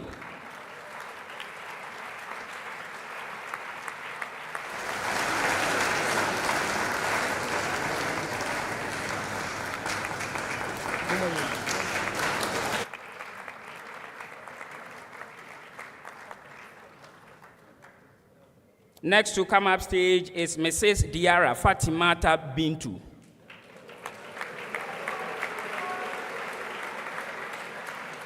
Okay. Mr. Frederick Emisa is our last awardee in this category. Please applaud him.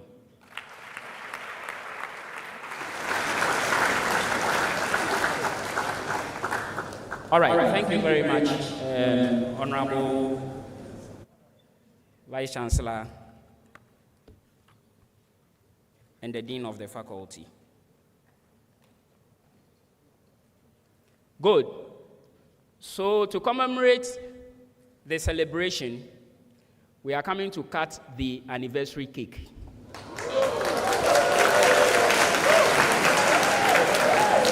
And I can assure you the anniversary cake is magnificent. You've never seen such before. So shall we sit calmly as the cake is presented? And then when it is presented, I'll call the dignitaries who will have the honor of cutting that cake.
So, ladies and gentlemen, this is the cake which is likely to break the Guinness World Record.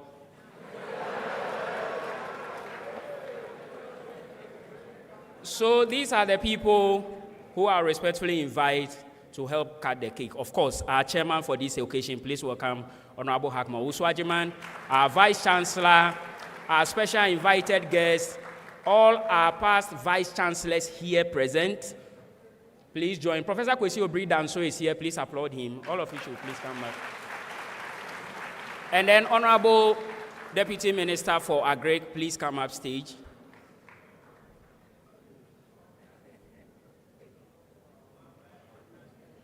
And alumni will be represented by Mr. Samuel Sapu.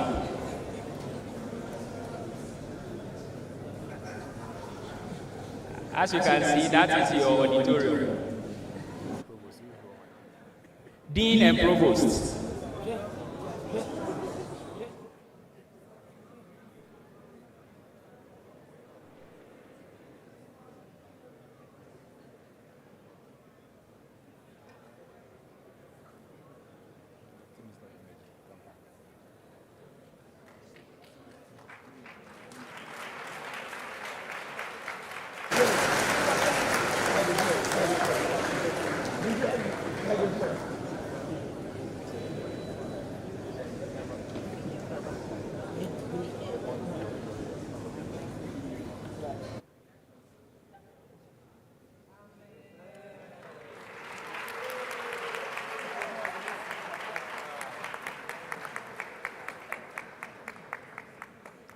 Thank you very much, dignitaries, for doing us the honors.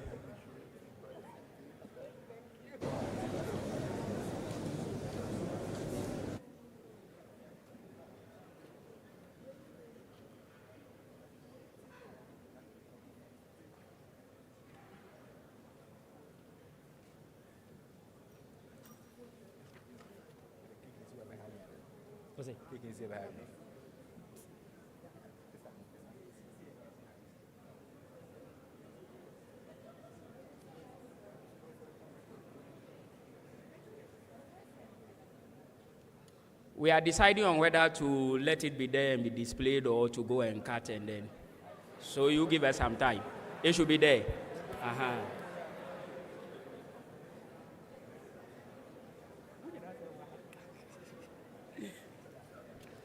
Okay, so there are one song and then we'll take our solidarity messages, taste our cake and say goodbye to the launch of the 70th anniversary celebrations. In the meantime, as they come, or you stay there and sing, right?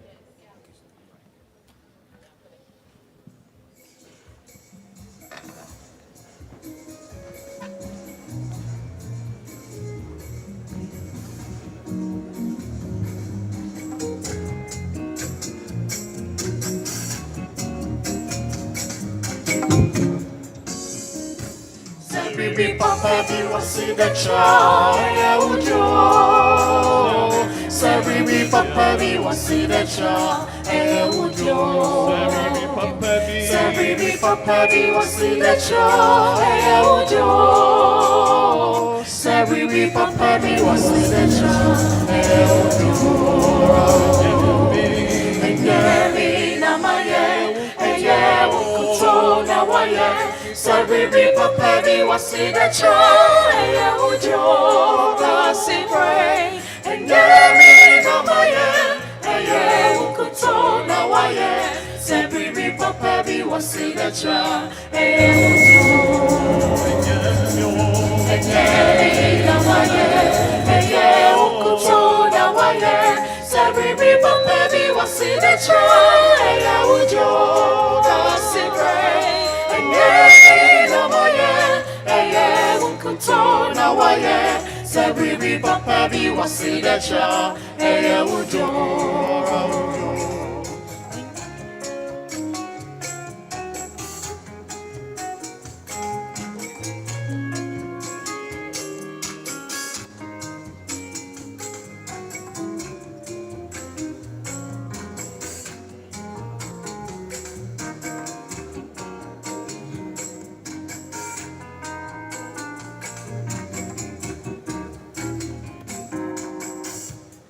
Sebibi papebi wasidacha eyaujo.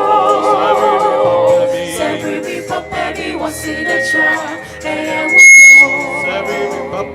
Sebibi papebi wasidacha eyaujo. Sebibi papebi wasidacha eyaujo. Enyemi namaye eye ukutu na waye. Sebibi papebi wasidacha eye ujo da sipre. Enyemi namaye eye ukutu na waye. Sebibi papebi wasidacha eye ujo. Enyemi namaye eye ukutu na waye. Sebibi papebi wasidacha eye ujo da sipre. Enyemi namaye eye ukutu na waye. Sebibi papebi wasidacha eye ujo. Sebibi papebi wasidacha eye ujo. Sebibi papebi wasidacha eye ujo. Sebibi papebi wasidacha eye ujo.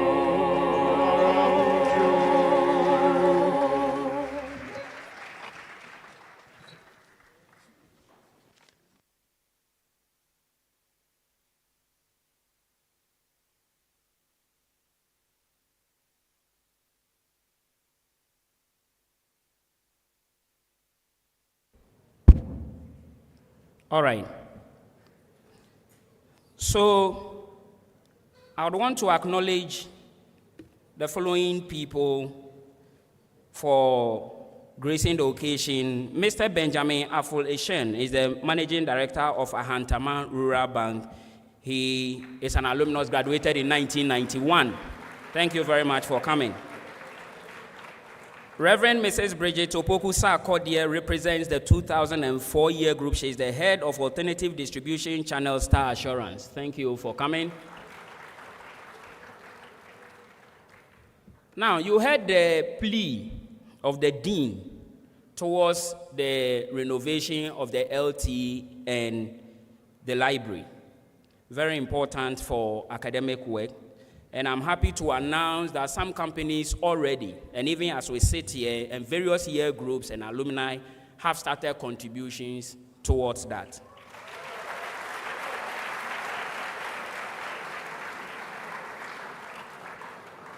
The 2006 year group of the faculty so far has donated 30,000 Ghana cedis.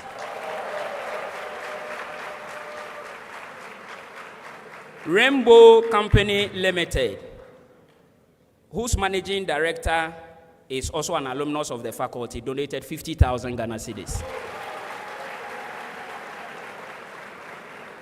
2003 year group has so far donated 28,000 Ghana cedis.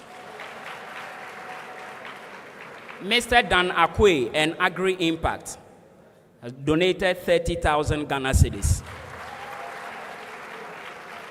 Cocoa Marketing Company Limited donated 10,000 Ghana cedis.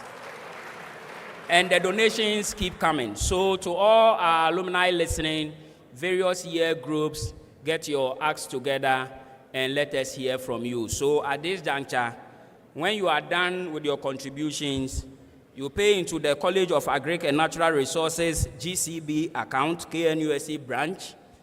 Account number is 603-113-000059. We will publicize this extensively, and we also have a mobile number that you would have to donate to. So thank you. Now we'll pick our fraternal messages from some stakeholders, and I will begin with the Managing Director of NIB, Mr. Samuel Sapon. Please applaud him.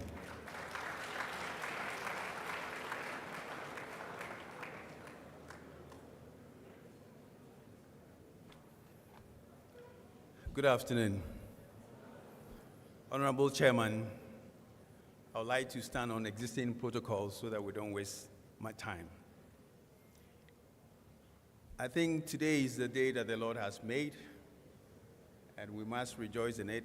It's beautiful to be celebrating the 70th anniversary of the Faculty of Agriculture with a launch today. It is my pleasure to be part of this 70th anniversary of our great Faculty of Agriculture. I'm also happy to inform you that it's the future in helping us realizing our food security. We are thankful to you. Again, to our gallant students, you are the lifeblood of our institution. Your enthusiasm, curiosity, and determination drive us forward, reminding us of the profound significance of our work and the limitless potential that lies within each and every one of you. We are so happy that you are part of this history making. Please let us pray. Almighty and ever-living God, indeed it is in you we live, move, and have our being. We praise and bless your name for being the Alpha and Omega, the beginning and the end. Thank you for all the planning that went into this program, and we bless your mighty name for all the effort that has been put into it to bring it this far.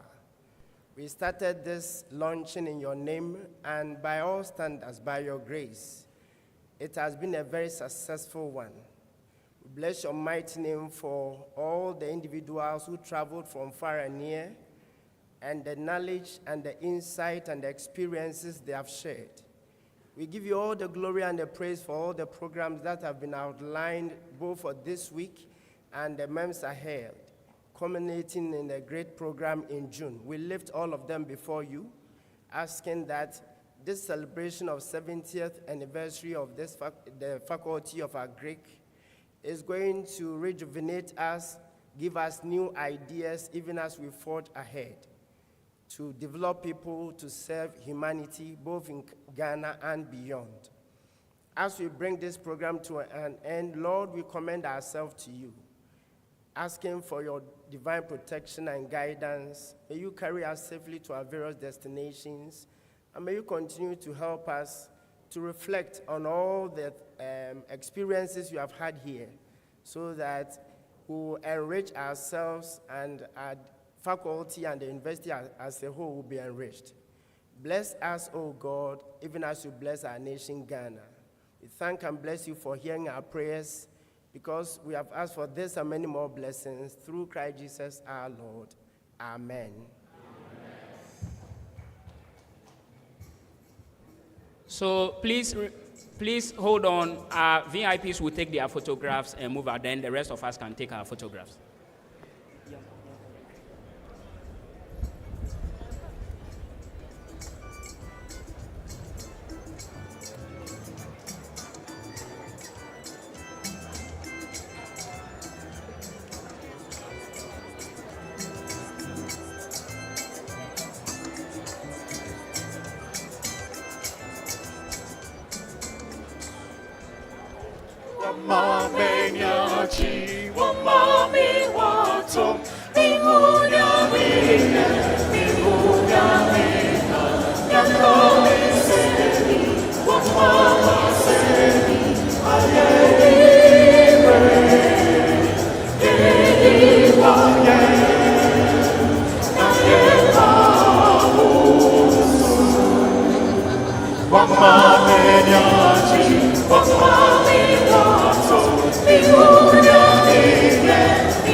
Please go outside and take your biometric registration.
Sida jo efi makume ayi ya jo efi makume